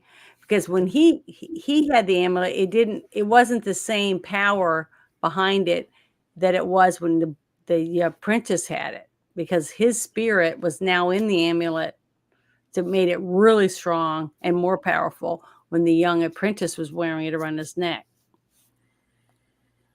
So that was the difference. So that's why when he bashed it, it exploded and was able to, because that was the magic from the wizard, all contained in the amulet that was now being released from his body into the dragon. That's so it's very powerful. Impressive statement there on that too, because he just let when that amulet got smashed and you see the two explosions happen. Mm-hmm. The second one is basically what cooked Verminthrax pejorative. That there, you're watching that dragon go down, and that scene for me is iconic as watching the Enterprise lose pretty much half of the saucer section in Star Trek 3. Yeah. Both of those crashing to Earth. I could watch those two scenes quite a bit back to back for about 2 hours and not be unfulfilled, because I really thought that whenever that finally happened, when you finally see the dragon get bested, and it took the old wizard, he had to have that shortcut to where he was able to come back. He had to have that He ritual. couldn't make it. But remember what the apprentice said, that he was too old. He knew he would not make the journey. Mm-hmm. So the only way he could make it to the journey and be able to save his energy was to put it into the amulet. And then once he got there, be brought back to life from the fire lake, and then use that energy and put it back into the dragon when he got the dragon pissed off enough to pick him up and carrying him off to be able to do that. So I just thought that whole character arc for the wizard, we thought it was over when he died the first time. No. And so did the apprentice. He didn't realize it either until later on when he was brought him back to life. Then he realized, oh, okay, so this is how you made it here because we had to do this. So I don't know. I just thought that whole thing, the way that they did it, the story was a very good story. So the script was good to explain to you and me as a viewer what was going on, and to keep us involved and caring about the characters and what was happening to them. So I thought that was very good. And after all of this happens, in rides the victorious king, and his little announcer boy, his page boy, now like 45 years old, starts announcing the deed has been done and he has slain Drax pejorative, and the king puts his sword, doesn't really wield that sword too well either. He places that sword in the meat of the dragon, and everybody just kind of rolls their eyes. I thought that was really good. As a former member of this nation's military, you'll see a bunch of dog and pony shows where people get awards where they surely as hell don't deserve that level of award or commendation. Mm-hmm. And you see this throughout your time, and you, even if you're not active duty, if you're close to a base, you could rattle off 7 to 12 people Yeah. that did that. And it's just one of those things that when I saw this movie after I'd been in the service, I'm like, why does this feel like a Navy moment? Well, the thing is, it's a real life moment. It's a real life moment. There was lots of small little details throughout this whole script for this story that came from real life. From Mhm. actually, if you thought about it for yourself, the different things that went on, even though it had nothing to do with, dragons or whatever in that scenario, but the reasoning behind each of the different things is something that happens to us in everyday life, like the whole thing about her wanting to smash that amulet is because she heard you need to smash this amulet, destroy the amulet. It's all she heard. She cut everything else out, okay? And he heard you'll know when the time is right. So he knew that, but she didn't bother to listen to the whole thing or understand or tried to understand. She just knew that she was going to smash it. That's all she knew. So, Right. and that's realistic because that's what happens in every couple is you got two people wanting the same goal, but the way you're getting to it is totally different.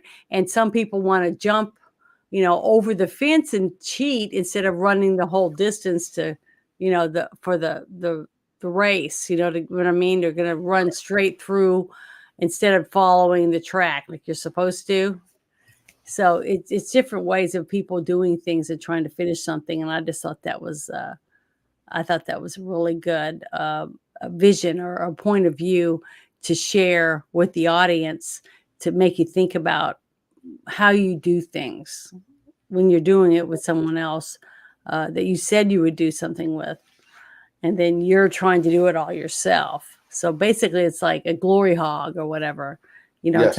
we all know people like that. I mean, in every genre of our lives, there's somebody out there that's willing to take work that they knew they didn't do, but they take the credit for it. So, and that's sad that we have people like that, but they're everywhere. That's life. Yep. That's part of your life, guys. And that's what I thought was good about this whole movie to me was filled with stuff like that. If you actually sit and watch it and pay attention on what's being said and how it's being said and why it's being said, and then how can you take those things and put them into your everyday life? I just thought I thought there was tons of that in there, tons of information. And it works on a lot of different levels. You can look at this movie as a coming of age movie, or as the end of one era, as the era of magic has ended, and they clearly even state that in the movie. We're now going into a different realm where we believe maybe science or religion may be more dominant, but Mhm. magic is fading. When this Yeah, dragon the last dragon is dead, and people aren't going to need magic anymore. And in a way, that was like you know, when the kids move out, you know, and they move out, they have their own job and they're getting their own place. It's basically, it's time for life to go on. So they're leaving the nest and going out to start their own family on their own. So, you know, to me, that was like the journey for all those people. They realize that it's time for them to unhook their hook or their clasp or whatever on the king or on whatever it is that they were involved in, and it's time to go out on their own. I thought that was good. And you can watch this movie multiple times. It's not a movie that you're going to get dull with the first time. You're going to enjoy this movie. You don't have to watch it like I did, like 3 times in one weekend, but I would say that you could probably enjoy this movie a couple times during the month. Mhm.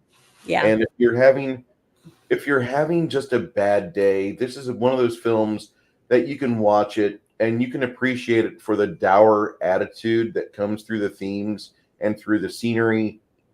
And at the very end of the movie, no matter what you may have to go through, there's always tomorrow. There always is another day for you to make decisions and potentially screw up everything, or you Yeah. could possibly do things right. And even though even though it might be raining out, you might be able to do something that's going to be able to put a smile on your face, which for that moment is what you're going to need. And you can view it like that. And I chose to view this movie through a few different lenses when I was watching it, because it made so much sense that this movie is not just a one and done film. This is actually a film that you can go over a few times. It's not quote unquote Citizen Kane quality, but it's in that same tier of film that you can watch it at different times in your life, and you can get something completely different out of it than you did when you were 8. And Mhm. that right there is something that's really precious, because there's not a lot of movies or series in modern day that will even try to engage beyond the fact that, hey, we've got this hot person on TV. Kids, don't you like Peyton off of Cobra Kai? Don't you think she's hot?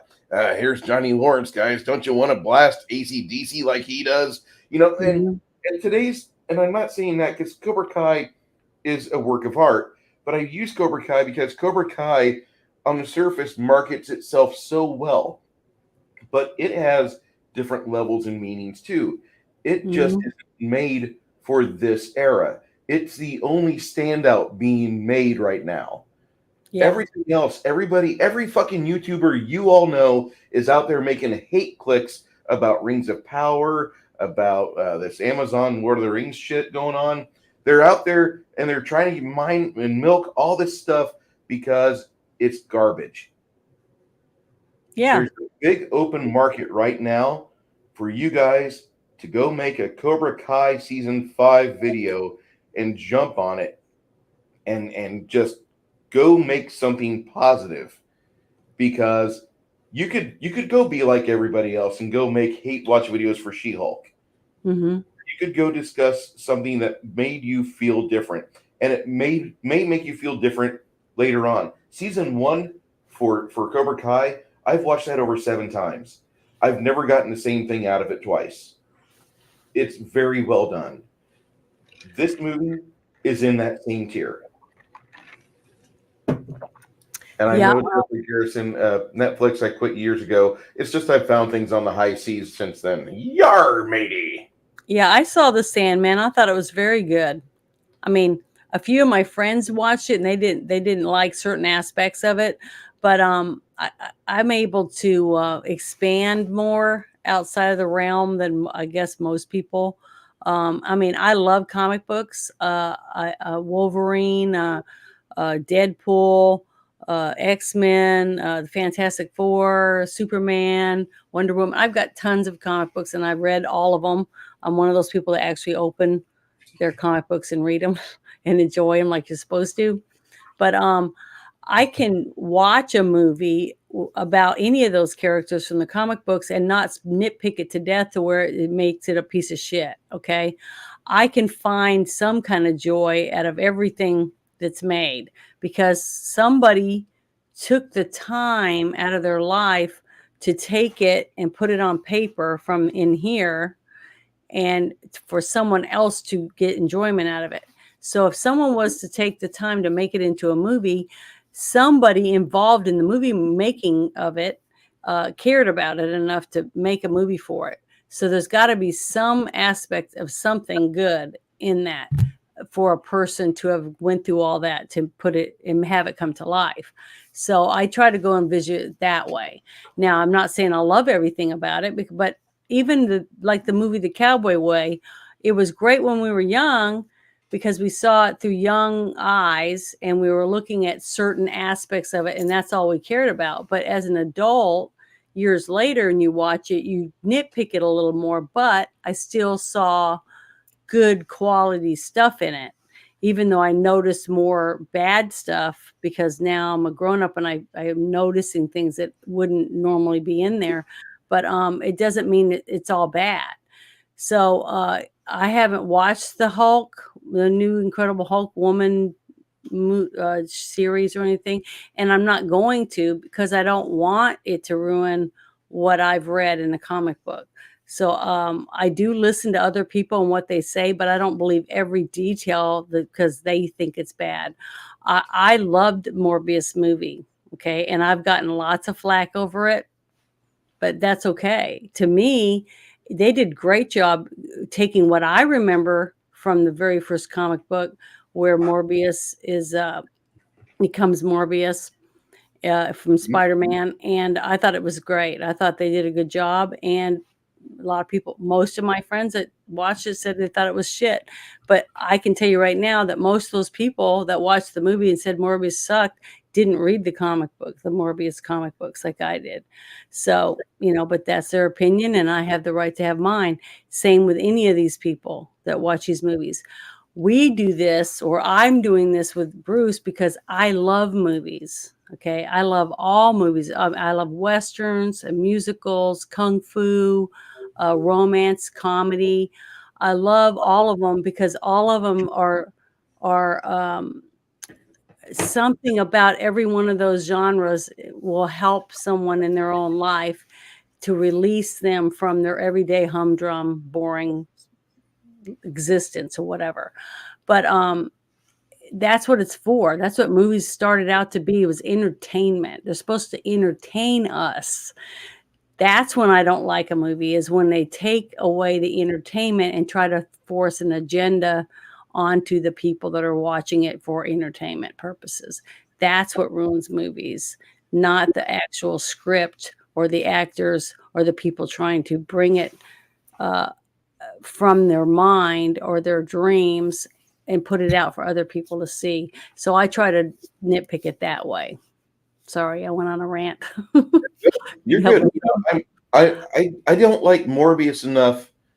I've read a couple comics. They weren't bad. They just weren't for me. I know, but that's what I'm saying. I don't have a problem with people not agreeing because I don't want everyone to like everything I like, because that would mean I have to like everything they like. And then it takes away the total individuality of everyone to have different preferences. I mean, I like this from that, and I like this from that, and I like this from that. It doesn't mean I like all of that. Exactly. I don't like every single villain in Spider-Man series or any of this series of comic books. There's certain ones that I like, and there's some that's but that's what makes it cool, is there's thousands of characters. There's plenty for everyone. So we can all be happy and enjoy Marvel or DC because there's something for everybody in there. And to L, answer the question, does a movie change the comic you read somehow? I'm just going to say this. I prefer to have the comic in my head with the voices that my brain assigns to it. And I want to keep that abundantly clear. There are certain movies where they've brought actors in for certain positions, certain roles, and it didn't change that, but I didn't have the same desire to read through it, to read more again. Like if Netflix decided that they were going to do a series based on Walt Simonson's Ragnarok, which is, I feel, the best comic book that's been released in the last 10 years. Mhm. and there's only 18 of them.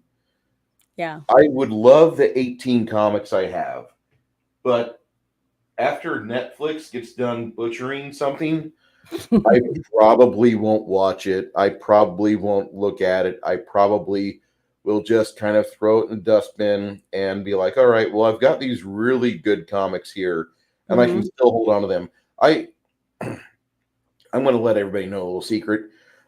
G.I. Joe is being broadcast on the Hasbro YouTube channel 24 hours a day.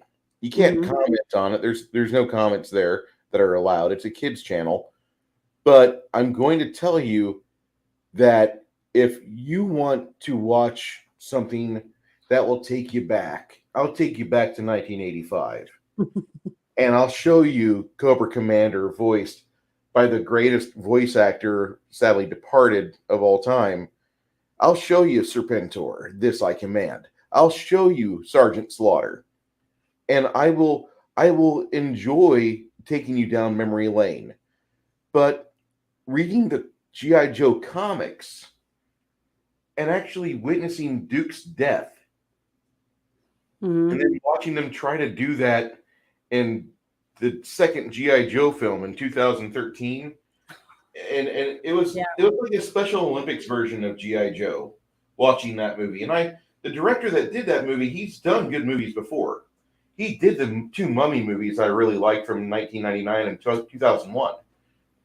But he kind of dropped the ball on G.I. Joe by bringing in The Rock, I think. And there's a lot of other parts I could dissect and rip open for you. But I love taking people back down memory lane to things that I enjoy, which is why Mhm. we do this panel, this little broadcast.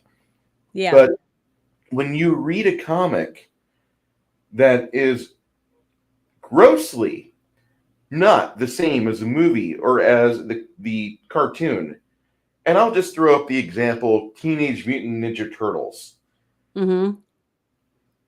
You can't read Teenage Mutant Ninja Turtles as a comic first and then be happy with the Mm-mm. marketing I and don't think everything. you can in anything. If you've read a book or if you've, read the comic book Yeah, or any of that stuff, then seeing the movie is never gonna be as good because no, your it's not. imagination is 10,000 billion times better than a Bam. movie because there's so much limitless, there's not a limitless world out there. So I tell people if you want to watch the movie, then you can read the comic afterward, but don't read the comic before you saw the movie, or you're not going to like it. You're going to be upset. Yeah, And you're not gonna be as happy about it. But see, like my favorite, I'm a vampire lover, okay? So I've always loved anything to do with Dracula, vampires, things like that. To me, were never scary because I guess I romanticize vampires more in my mind than I do of making them horrible, hideous monsters or something. Now, Jaws to me was way scarier than any vampire movie to me. It's just that's just how I think. But my favorite series is The Midnight Suns. If I could have any series made into a TV show for so many episodes, it would, if from a comic book, it would be The Midnight Suns. Now I can tell you they're not going to do it because they're not going to make any money because there's very few people like me that are interested in Ghost Rider and Morbius. I'm trying to remember the other names of the other people that are in it, but in Doctor Strange and a couple of the other characters that are involved in fighting the dark arts in a comic book series, and they only made six. It's only got six comics, but I have a whole set that's never been opened, and I have one that's open that I've read multiple times. I still love them. I still love the characters. I love what they do. I love how they do things. It's very mysterious and dark, and it just got everything in it that attracts me as a reader. But it's not for everyone, just like I don't get mad because someone loves Spider-Man or they love the Green Lantern or they love Wonder Woman or the Black Panther or whatever their character is. I happen to love Deadpool and I love Wolverine too, but I lean towards the anti-hero characters, the ones that are flawed in many ways. are the ones that I'm attracted to the most to read about. To me, those are the most important, interesting stories, but it's not for everyone. But I'm never going to diss anyone because they have totally different point of view of what they think is popular or what makes them excited to read comic books. But I do want people to read them, especially the old comics. If you can go to a comic book shop and start looking at some of the older comic books and start off there and pick them, whichever ones, just go through. And I always went through the covers. If I saw a cover of a comic book and it grabbed me, something about the cover, that's why I bought it. It had, I never went to a comic book store and looked for a specific character. I just never did that. I always go and I'd ask about this character or that one, and then I'd look at the covers. If the cover jumped out at me, it's just going to have a good story in it, then I would buy it for myself. But that's just how I was, and I still am. I really enjoy it, and I have. If you saw my offices, you'd see I got a lot of junk. But it makes me happy. I don't worry about making other people happy when it comes to my stuff. So if my chat here would just be able to see the world you live in, when Janet can let her hair down and just enjoy her collection of geek items, gentlemen, ladies, I'm just going to say, Janet is your sister, and she is a good mentor, and she's able to give you history lessons if you require some. Well, if it's in something I know anything about, I would definitely share it. But and I'm not saying that I don't like the movies that are coming out. It's just that there's certain movies I'm not going to partake in. I'm not going to watch. I'm not going to go delve into Amazon's Lord of the Rings because I've got the books. The books are better. You know, I know that the 2001 Peter Jackson trilogy was the creme de la creme of movie trilogies. In my opinion, that's where we are at right now. Because I'm not a fan of Return of the Jedi, but I really do like the books that Tolkien wrote, and I love the world that he created for us. And I think whenever people get a chance to actually crack the pages and look at his unmolested work that he did before Bezos ruins it. And I heard that Bezos has bought the Lord of the Rings from the Tolkien estate, and that makes me worried. God, that makes me really worried. I've got to say that you guys, if you've got the time, if you've got the capital, go grab some books from the bookstore, or don't even buy them brand new. Go to a used bookstore. Yeah, that's where I get mine, most of them. You're going to find so many treasures there, and you can pick things up for a dime on the dollar typically. You're going to be able to find stuff that you haven't seen at a Walden Books for 20 years because Walden Books is dead. And you're going to find things that have old tags on them, maybe a Woolworths. But you will find treasures that you should have on your own shelf. Physical media is the way to go. Everybody preaches that, and I continue to agree with them on this. But I'm telling you, you're going to find a world, if you haven't discovered Tolkien yet, you're going to discover something that you probably are going to kick yourself. I should have done this 10 years ago. I should have been reading this back when the movies came out.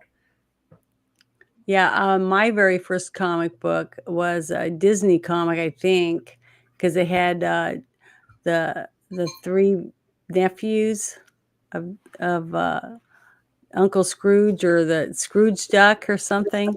I just remember my dad had a trunk and it had a bunch of stuff in it. And I was digging through it and I found this comic book in there, and it had the Huey, Dewey, and Louie on the front of it. And I was like, where'd you get this book? You know, to my dad. And he was like, oh, he's telling me a little bit about it. It's a comic book or whatever. And I was like, well, can I read it? And he said, sure. So I sat down and I started reading it. And then he said, well, why don't you read it out loud? Because I haven't heard that story in a long time or whatever. So I started reading my comic books that my dad had out loud. And they were all, which was funny, is because you look up at your dad and he's a man, and he mows and he hunts and he does all this stuff, and he's got Huey, Dewey, and Louie comic books. So, you know, I don't know. I just made me look at my dad in a totally different way the first time I started reading comic books. And then when he took me to the city, I think it was I think we were living in Spokane, Washington. I I think that's the first place I went. He took me to a comic book shop, and he said for me to pick out a couple comics for myself. So I walked through 'em.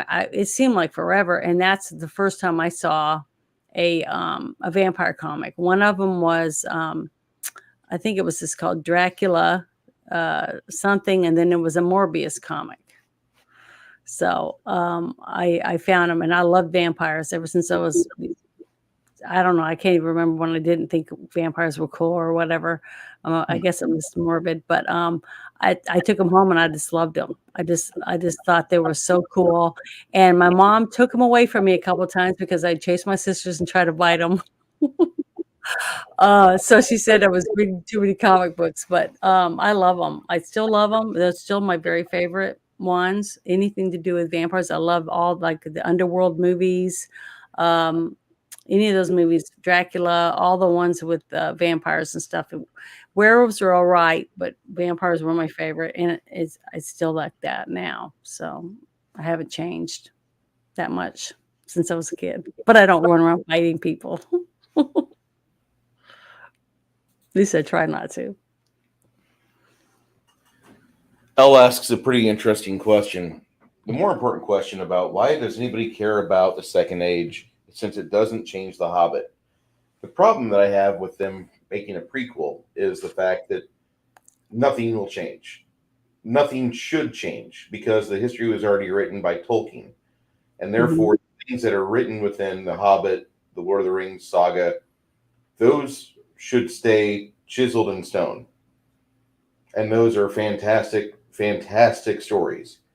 But what I've seen so far with this L'Oreal commercial that stretches for an hour each episode of the Amazon series, I'm pretty content with not watching it. I don't need to watch 10,000 hate videos about it. I just have watched a few of the trailers and I thought, that's really not Galadriel. They've taken a character and they've steered her in a direction that makes her pretty unlikable. And then worse yet, she does a Matrix move in one of the trailers. And I'm like, I don't need to see this anymore. She just does this jump with her sword in hand. And I thought, that's really not the Galadriel I read about. That's not the one in the Silmarillion either. So, I mean, if people want to, say how dare I like something, that's fine. But I'm just going to disregard everything Amazon does. And I've been like this for the past year. I canceled Amazon. I canceled my Prime a year ago because all this shit started coming out about what they were doing with the Tolkien estate to do this new series, which changes nothing, but they're trying to put their stamp on something great. They're perverting. They have no ability, and I'm going to say they. Evil cannot create. It can only corrupt and pervert. It's a Tolkienism. That's an actual statement he said. So what we have is we have a show that they're trying to rewrite the history from the Second Age, and that's already been written for the most part. But they've done nothing. They've created nothing. They're just corrupting it. They're putting their paw prints on it. And it's a shame that Christopher Tolkien's kids could not keep their pearls from the swine. If these blue hairs want to create a fantasy series, please go ahead. Please create your own. Please throw $1 billion into it. Because every advert I've seen for this, it doesn't look authentic. The armor doesn't look authentic. The weapons don't look authentic. They are holding cardboard props. They are not holding metal. They are not holding things with weight. I don't believe they were made Dragonslayer in 2011. I think you're thinking of the Jack the Giant Slayer, which isn't a bad movie. It's got Ian Alpha Deadwood, the Deadwood guy that says every swear word within like a minute. It's great.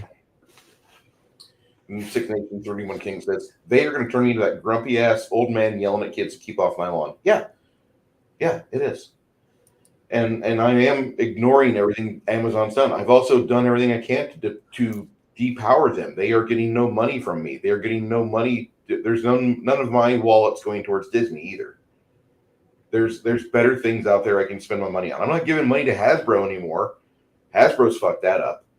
and there's plenty of things that are out there that are worth my time. There's plenty of good OSR. Oh wow, hi Janet. Sorry. See how a man's attitude can change. Anyway, there's no 2011 Dragon Slayer. No, I believe it's a Jack the Giant Slayer movie.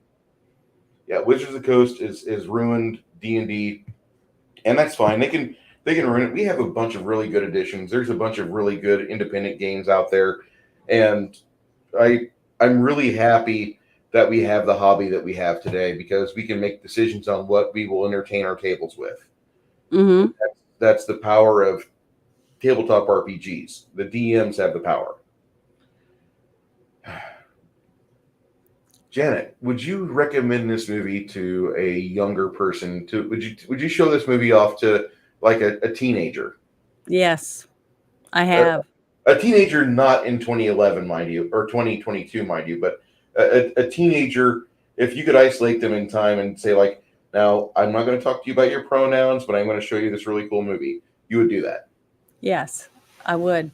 Um, I meet lots of people and I talk to people about um, being yourself. Okay. If you're a nerd or you're not a nerd, it doesn't matter. It's be yourself and enjoy what you enjoy. If you like westerns or if you like action films or if you whatever type of genre that you're interested in and other people around you don't like it shouldn't stop you from enjoying what you like. I've I've always been made fun of for some of my choices, but guess what? I still do it. I'm a grown woman now, and I have a office filled with dolls, uh, comic books, little collectibles of all sorts of things. I mean, and I still make pictures. I make pictures of some of my favorite characters. So I just try to encourage anyone to delve into that. If you enjoy Spider-Man or any of the things that are coming out right now, like Tolkien or The Walking Dead, I have the complete series of The Walking Dead comic books on hardback. Okay, and if I could get all of them autographed, I'm definitely going to do it every chance I can when I go to Comic Cons and stuff. But that's because I enjoy it, and I like it. I read it. I'm entertained by it, and I don't sell my stuff. I'm going to keep all my stuff and leave it to my kids, when I croak, and whatever they can get for it or whatever, because it's mine. I enjoy it. I like looking at it. It makes me happy to be surrounded by my stuff. Um, and I look at them as like little trophies or little, I don't know, participation trophies of my life when I look around in it. And when I look at a picture or a poster or a figurine, I think about where I got it and what I was doing at the time when I got it, and who was I with when I was exploring and getting these cool things. So it's like memories in time for me. I'm very eclectic about things like that, and no one should be feel bad about themselves because they enjoy those things. At least I don't, and that's why I tell people all the time. Yeah, there's a bunch of a-holes. I got picked on in high school. I mean, I didn't get bullied. Remember getting bullied when I was really young, but once I became a teenager, I did get picked on about because I was a nerd or because I was, not attractive or whatever. The people that didn't like me for, which was, That sucked. that's kind of funny. That's actually kind of funny, and I've got to interrupt you here because All right. you're no because you know I'm trying to tell my chat like no. Seriously, let her talk because you're saying I wasn't attractive, and I'm like there's an entire like group of dudes on your TikTok But and your I'm grown YouTube. now, there's a difference. Other things, like, developed as I got older that I didn't have then, and I Okay, used to get picked on for it. So that's we all mature in different ways. okay, okay, okay. But I'm talking about mostly about my nerdy stuff. I loved horses, I was in the rodeos and things like that growing up, and I still love it. I would do it, probably still be doing it now if I had a place where I could have a horse, but, I just try to encourage people to be themselves. Some of my shorts, that's what I talk about. uh, have self pride. Be proud of who you are, and don't be shy to be yourself. I mean, I made a video and posted it on Twitter, and it's of me as a guy, and I'm goofing off and I'm being a guy, and I've shared it with people, and I think it's funny, because I'm like, um, I'm just me being myself, doing goofy stuff, and I'm goofy. I'm not one of those gals that has to be a 10 24/7. I want to be able to be sweaty, go to the gym, get sweaty, go swimming. My hair's not going to be perfect, but I don't have a problem with that. You know what I mean? I don't mind making people laugh. If people can laugh every day, you're going to have that memory for the rest of your life of what made you laugh, and who you were with when you laughed. And we don't have enough of that. I don't see enough of it. I see so many depressed people, sad people arguing about the piddly, stupid stuff. When I just say, well, go get a movie, sit down, make some popcorn, put your feet up, and invite a couple people over and watch a cool movie. And then next week, go to their place and watch a movie. You know, do things like that and have fun, enjoy each other's company, but also enjoy the good, great movies and things that we had in our past that people don't watch anymore, or they're missing out on it, because now we have people now in this time that are taking our old movies and taking all the things that made that movie special out of it and editing it out. So you're not even going to get to see what the movie was when it first came out, because somebody deemed it wrong for whatever reason it was. And which is sad to me, because a person that sits down and writes a book, it takes days or years or whatever to write their story out. And then they also, a person who sits and writes a screenplay or any of that stuff, they created something. It's just like art. Okay. If you painted a picture and you hung it on the wall and somebody came over and then took a Sharpie and started writing on it, that's illegal. I mean, that's you're changing their art to something it wasn't meant to be, or meant to be viewed that way. And who gives you the right to go in and change it to something it wasn't? It's the same way I feel about stories, books, uh, uh, or movies, that are made out of comic books or anything else, and they've taken all the things that made the comic book what it was and made it into something it isn't. So they shouldn't be able to put the name on it. If you took a story, a Spider-Man story, and then you made it into something, and now the Spider-Man's gay, and now he's a woman or a transsexual or whatever, is it still Spider-Man? No. You see what I mean? That's what I'm talking about. I don't think people should have the right to do that. You're taking the story that was made and created by someone and making it something it isn't. And to me, that's sad for everyone, because everybody's missing out on quality stories. When there's thousands and thousands of stories out there, why take this one and change it and rip it to shreds to fit your narrative when there's other ones out there that are already fit your narrative? You know? I just don't understand that. It just drives me nuts when people do that stuff. Or you could just write a new story with the character and the agenda that you want, and if it sells, it sells. Write your own story, whichever way you want, and then have somebody read it and make it into a movie, or a TV series, or a TV show, or a play. But that's where we're at right now. We have people that are in charge and have the means, the money, and that's what they're doing with their money, is they're taking our stuff and tearing it down and rebuilding it into something it wasn't meant to be in the first place. Charlotte, I love this stuff. I was just reading. Sorry, I'm a nut. Oh, you're good. You're good. You can train any random. But I did. I loved this. I loved this movie. I thought it was awesome, and I do recommend it for people, even men or women. I think if you like fantasy, that you will love this movie. I think it's got it touches all the bases, I would say, in a good fantasy movie. What do you think? I think I rate this movie a 9. I rate this movie a 9 because there's some parts of it that are a little slow, and there's some parts of it that there's definitely some. They have to illustrate character flaws. They have to show the characters Mhm. don't make best decisions. But this movie doesn't speed up its way through the drudgery of narratives just to get to the good part. This movie is a slow burn, and that burn is well deserved because the last act is just a freight train, and watching Verminthrax pejorative just get its just desserts is Mhm. glorious. And then you're disappointed by seeing the king pull his bullshit, but afterwards, Galen gets the girl. Galen gets to have that boyhood dream where he helps slay the monster and get the girl.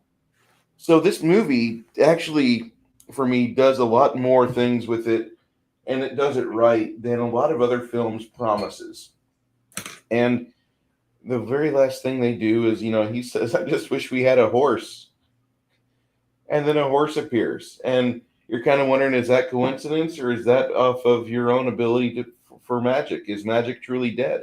And it gives you that thought, like this story could continue just with these two characters and their continuing adventures. In your head, you've already written 3 or 4 comic books. You've already given them life with this afterwards, and Yeah.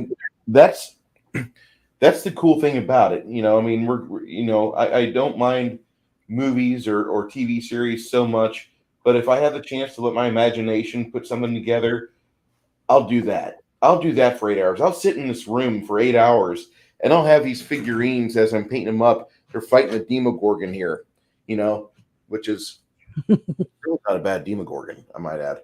The paint job needs to be worked on a bit, but I'm in the process. I'm just saying that, I would rather do that for 8 hours than watch a movie because it will provide me with more entertainment than watching somebody else's poor attempt at worst and best attempt. I'll appreciate it, but I think in my head I could write something better. I could have more character development. In your head, you're not limited by 2 hours or 4 hours or by 8 episodes per season. You're not even limited by 26 episodes like they used to give us in the 1980s and 70s and 90s. So I'm just going to say that this is a good film. This is a movie that you could watch and you can appreciate it numerous times. I've gotten a lot of different things out of it when I was 7, when I was 13, when I was 19, when I was 26 through 30. I had a VHS copy of it and I could watch it whenever I wanted. I've gotten a lot out of this film. And this has a lot of things that budding filmmakers should look at. Go back to those old ways. If you don't want to use CGI, if Uncanny Valley is too much of a bad word for you, then go ahead. Go back to practical effects. And there's anybody in this chat room, anybody in this panel right now could put together a short with any of these miniatures and make something that would entertain us within 30 or 45 seconds, and you've spent maybe $5 and you have something. You're all creators. You just don't really realize it yet. It's just, that's just how we are built. But even if you're not making a film, or you're just writing a poem, or you're writing a story on a notepad, or you're creating a painting, or like my rhinestone pictures, or any of those things, or sewing, you making costumes by sewing, all of that is a creative outlet. So, any of these things that you do to put yourself into your creation is the same thing as an actor standing up there and portraying a character, or a makeup artist putting these special effects makeup onto an actor to make them look like a creature or a fantasy fairy or whatever it is that you want to do. So all of this, everything that you put in to anything that you're involved in, whether it's making duck calls or a fly for fly fishing, things like that. All of that is a part of you being put into something. So if you can just find an outlet for yourself, enjoying it or making it for others to enjoy, try it. I mean, what's it going to hurt? I mean, if you make something and you don't like it, or you don't think it's the right avenue, try something else. I mean, it's always good to find some outlet for release of tension or whatever else that you have, stress that you have. But when you do something and you do make something or you create something that you can actually hold in your hand, you can look at it every day and say, I did this, I made this, and I'm proud of myself for doing it. So it gives you a sense of accomplishment, which I think is important for everyone, to have something that you've done for yourself or for others. And that's why why do you think moms and dads keep all the little things that their kids made for them in kindergarten all the way up till they graduate from high school, even after? Because it's not just the fact that they made it, someone made it for them, they made it out of love, and it's a part of them. It's a part of their child. They made their little handprint on a plate or whatever it is. And that's when every time you look at it, you think of the person that made it, not just what the story is about or the picture is about. So I just tell everybody, to try to share a little bit of yourself with others, through stories, videos, crafts, whatever it is that you want to do, because you don't know who you can make happy by simply just putting a little piece of yourself into something else. So we're at that point in our video, in our stream, Janet. I'm going to ask you, what do you want us to watch for next week? Okay, I have it ready. I'm going to show it to you. You ready? Oh, hold on. Let me blow you up. Okay, now hold on. I'm going to turn the camera off so I can get it up there. Can you see it? Is that Clash of the Titans? Yeah. What do you think? Wait. Bring the box down just a little bit. Okay, hold on. I'm trying to do it by seeing the camera. I have so much glare. See, he's putting my glasses on it. But that's Harry Hamlin's. See, look. I just do that because it's so funny, because it always does that, because it's whatever face it sees, it puts these glasses on it and these eyes, these Bratz doll eyes. But it's funny. But that's the movie I chose for next week. All right. You said you wanted to do fantasy, and I was thinking about it. I was going to send you a message and ask you if a mermaid is considered a fantasy character. I think it is. Don't you? I love that movie, and it's one of the best movies that was made in my lifetime. I know that sounds. I love this movie too. That's why I'm excited about getting to watch it. Our chat looks like they're enjoying it. I can't wait to see next week how we come back and come correct for discussion about Clash of the Titans. That's like a fantastic movie. You got half of our chat right now is screaming, "We're going to talk about Ray Harryhausen. They're going to talk about Ray Harryhausen." Fuck yeah, we're going to talk about Ray Harryhausen. That might be a 4-hour stream next week, guys. I see something. I can't type on this when I'm reading it, because every time I try to do any of that stuff, I end up getting disconnected. But Shadow and Sun wrote something about, he wants me to check out their review. So yeah, I'll have to review on it 2 months ago. Okay, on this movie. On Clash of Titans. Oh, okay, I'll have to go do it. But if I read it, I might end up taking some of their ideas and making them into mine.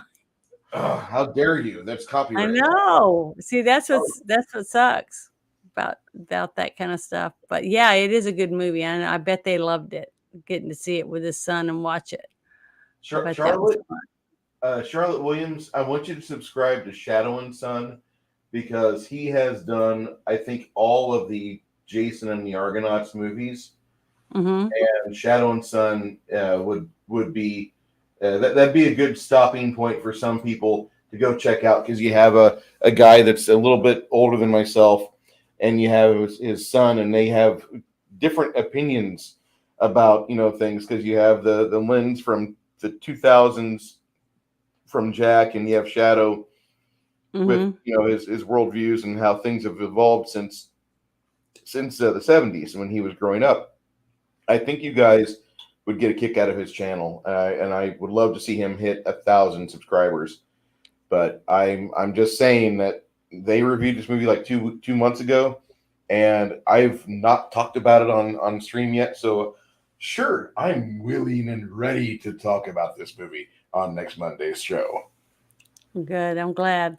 I always know you were really nervous after what I picked last time. Well, there's I'm been just yeah. there's been I've given a tepid selection before with Real Men. I didn't realize that I was not going to enjoy it as much as I wanted to. I enjoyed that one scene A lot. You talked about immensely. I that. thought I couldn't help it. That scene, once I saw that scene in the movie, it almost made up for all of the other stuff, because That I is thought a that powerful scene scene. was so interesting.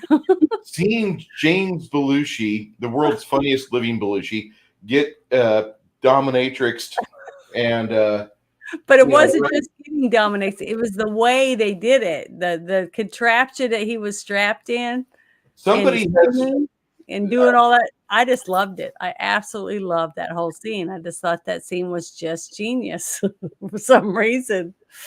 But maybe I'm not in the frame of mind right now to be thinking about those type of things. That's probably why it was overwhelming. I've got to say that Clash of the Titans, this is a door opener for people that have not watched a Ray Harryhausen or stop motion fantasy film, which I think all of my Mhm. subscribers, everybody that's in here, has seen it at least 3 or 4 times before, minimum. Mhm.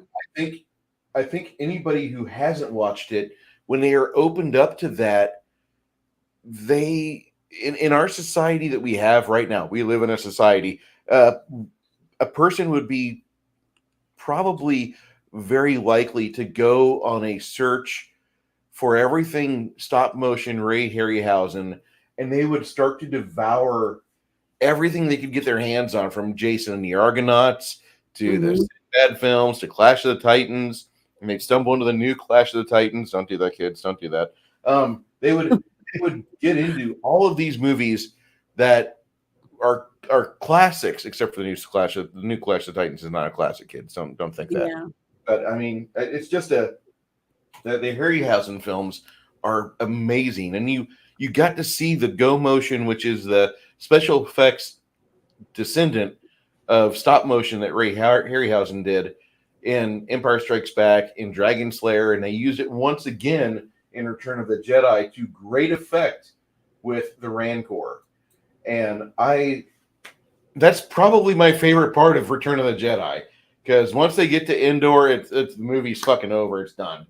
I Yeah. don't care. Luke, go to the dark side, you fucking loser.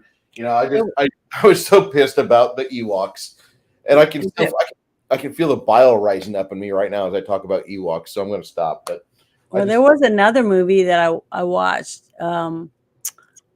God, I don't remember how old I was. I was really little, and then Dad had a VHS, and I watched it. Um, um, and it had like, I think it was a Sinbad movie or something. It was a guy with a sword, and he was fighting a bunch of skeletons Mhm. that were magic or something. And I would love to see that movie again, but I can't remember what was it called or what it was named. Eye of the Tiger, Shadow and Sun. What was that movie? The Sinbad film where he fights all the skeletons. Shadow and Sun will pop it up because he just watched it like 8 weeks ago. Yeah, I was gonna say, I think they did a review on it or something, because that's what made it pop in my head again. I'm like, I gotta watch that again, because it's been God. I mean, I really don't remember anything besides that one scene, But I remember my dad loved that movie, and I want to watch it again. But I don't Grumpy, know the name of it. boy, do I agree with Grumpy on this. Ray Harryhausen, Stan Winston, and frankly, the Jim Henson and Super Animatronics. We need to come back. We really do. The Hmm. last movie I remember the Henson Foundation being part of was The Hitchhiker's Guide to the Galaxy. Yeah. Oh, that was so good. Oh my God. See, Yeah. there is some good stuff out there. It's just that we got to dig down and dirty and to get it, And you know, and research to find it, the good stuff. There's a bunch of Disney stuff that Elle mentions here, but I don't watch Disney stuff, and I know I probably should, but that was after my time of enjoying Disney. When Michael Eisner retired from Disney, that was when I stopped giving a shit about what Disney really did. And I hate to say that because Pixar came after Eisner, and Yeah. I love Pixar stuff up until 2019. After The Incredibles Part 2, and I saw what they were doing, I'm like, I'm gonna just kind of let that one slide past us. And yeah, I'm triggered by Endor. I wanted fucking Kashyyyk. I wanted Wookiees, and George Lucas initially had the script for Wookiees, and they were on Kashyyyk. But then all of a sudden, we might be able to get it done cheaper with little people, and we'll just make them Ewoks. Walks. It's supposed to be like Wookiees, but they're shorter and carnivorous, and we'll make them cute and they'll be like teddy bears.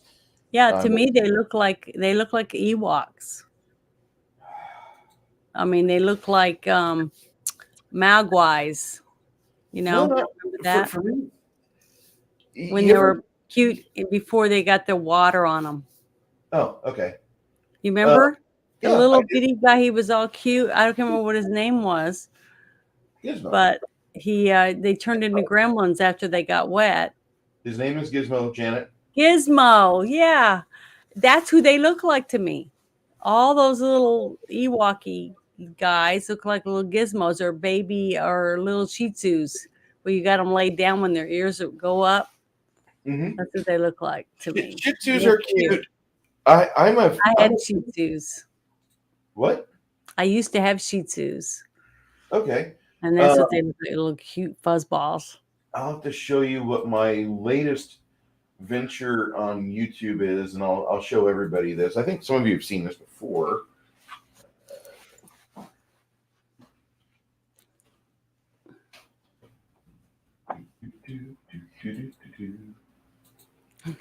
Ewok Commando. That's cute. I'm a big. I don't like. I just wish I could forget about Ewoks, and I could probably enjoy Return of the Jedi, but this is what I watch at all times. Oh yeah, the rat terriers. Yeah, killing all those rats. Yeah, they love it. My Chihuahua used to do that after we had bad storms in New Orleans. The sewers would get flooded, and all the rats would start coming out, and he would just go nuts. And he was just a Chihuahua, but I mean, he hated them. He'd do just what he was dying to do it. I mean, choking himself on the leash to get to do it. These dogs live for this stuff. Yeah, that's natural for them. I love rat terriers, Norfolk terriers, Norwich terriers. I'm a big terrier guy, and that's what I watch all the damn time is watching ratting with terriers. Because like in India, there's groups of people, and that's all they do. Every night they go out and they just kill rats, and they get paid by how many rats they get because it's infested. I mean, it's just rats are just everywhere. Even in New York City, it's disgusting. You'd be shocked. If you have a terrier in New York City, you have the option to make money. You just have to negotiate properly. Yeah. But that's a natural thing. They want to do it. They want to find them and get rid of them. And they fight over it. They'll fight each other to get to that rat. Yeah, I've watched that show many times. I want to say Sinbad from the Seventh Voyage of Sinbad. Seventh Voyage of Sinbad. Okay, I'll look that up. You're gonna love it.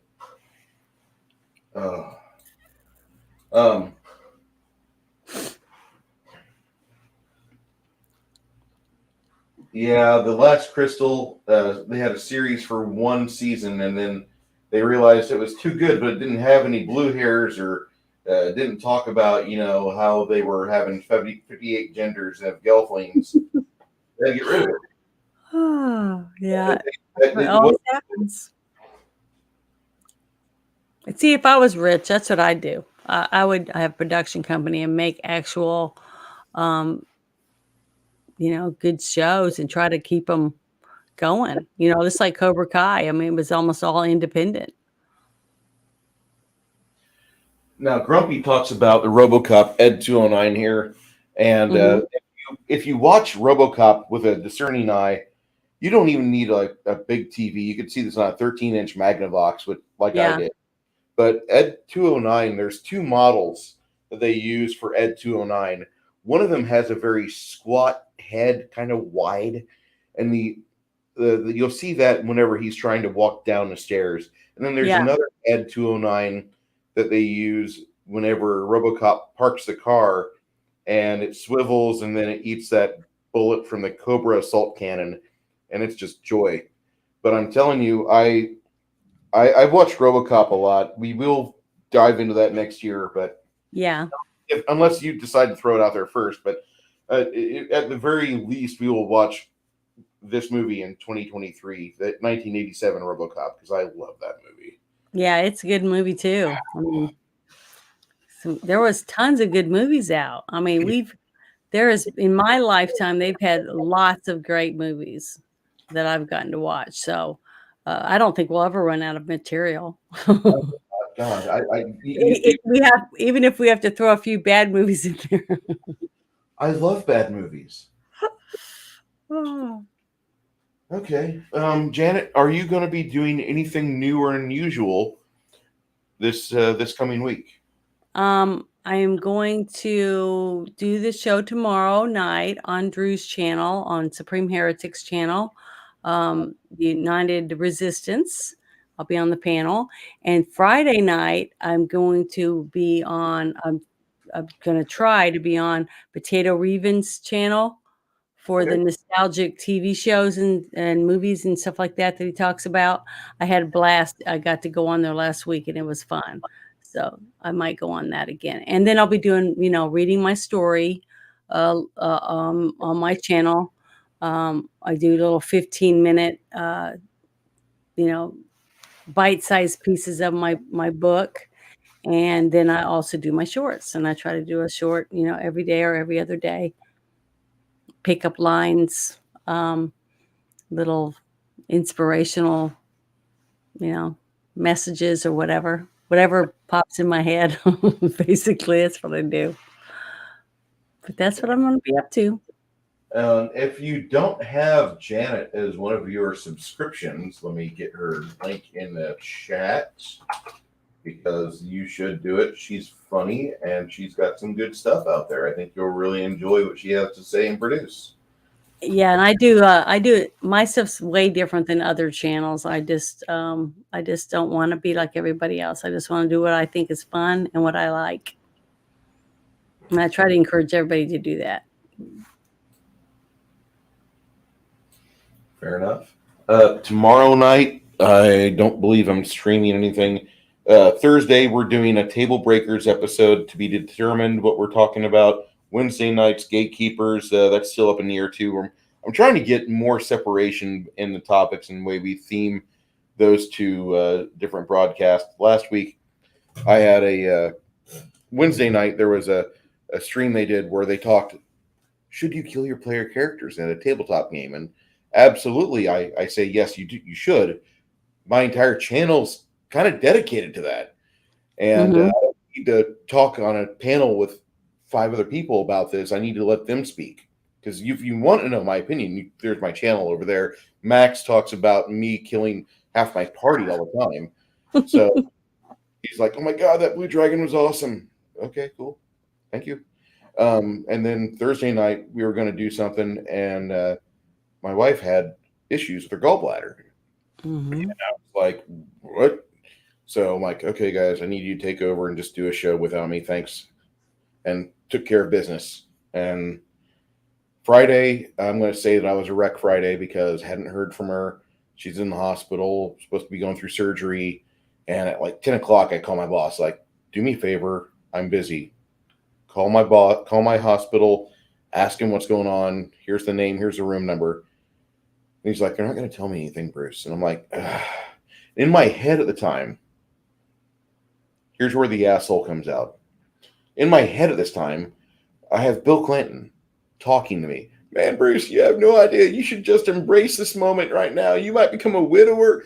Do you know how much I want to be a widower right now? I've been waiting for 5 decades to be a widower. I could have so much slay pussy just falling all over me as a 71-year-old man, not on adrenochrome, completely natural now. I could do all this. And Bruce, you're there. You're almost 40. You're almost 50 now, and you could be a widower. You can handle this. You got it, bro. Don't worry. Don't even worry about it.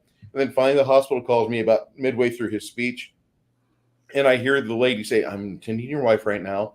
She's in good shape. She told me to call you because she had some messages from you. Here's the number that she gave me." I'm like, ah. And I don't know if you guys have ever had a situation where families getting surgery and you're not hearing anything, and hours pass. You start looking at your clock, and you're like, "What the fuck's going on?" Once I got that message, I'm like, ah, ah, and I felt like I had like a 10-pound shit right there. Adrenaline drop. Yeah, and Yeah. boss, I'm gonna go like grab lunch. I need like some time just to sit down and be thankful. He's like, "Oh, Yeah. you heard it?" I was like, "Yeah, I heard."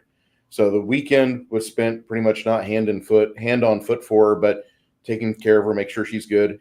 She went out and grabbed stuff yesterday through the what do they call it? Whenever you go to the store and you've already ordered your stuff, and they just walk out to your vehicle so you don't like impulse buy, and they lose money Yeah. on this. Yeah. And She they did brought the groceries out to the car. Yeah, so they did that for Good. her. And once she got here with the groceries, I'm like, ah, cool. Let me get this upstairs. And it was, aside from yesterday being the 21st anniversary of 9/11, it wasn't bad. And everything, with the exception of my mechanic getting killed in a motorcycle accident on Thursday night, which I was unaware of till today. Yeah. Oh, I'm sorry for that. You're sorry. I'm trying to go through the damn book and find who are we going to give it to now.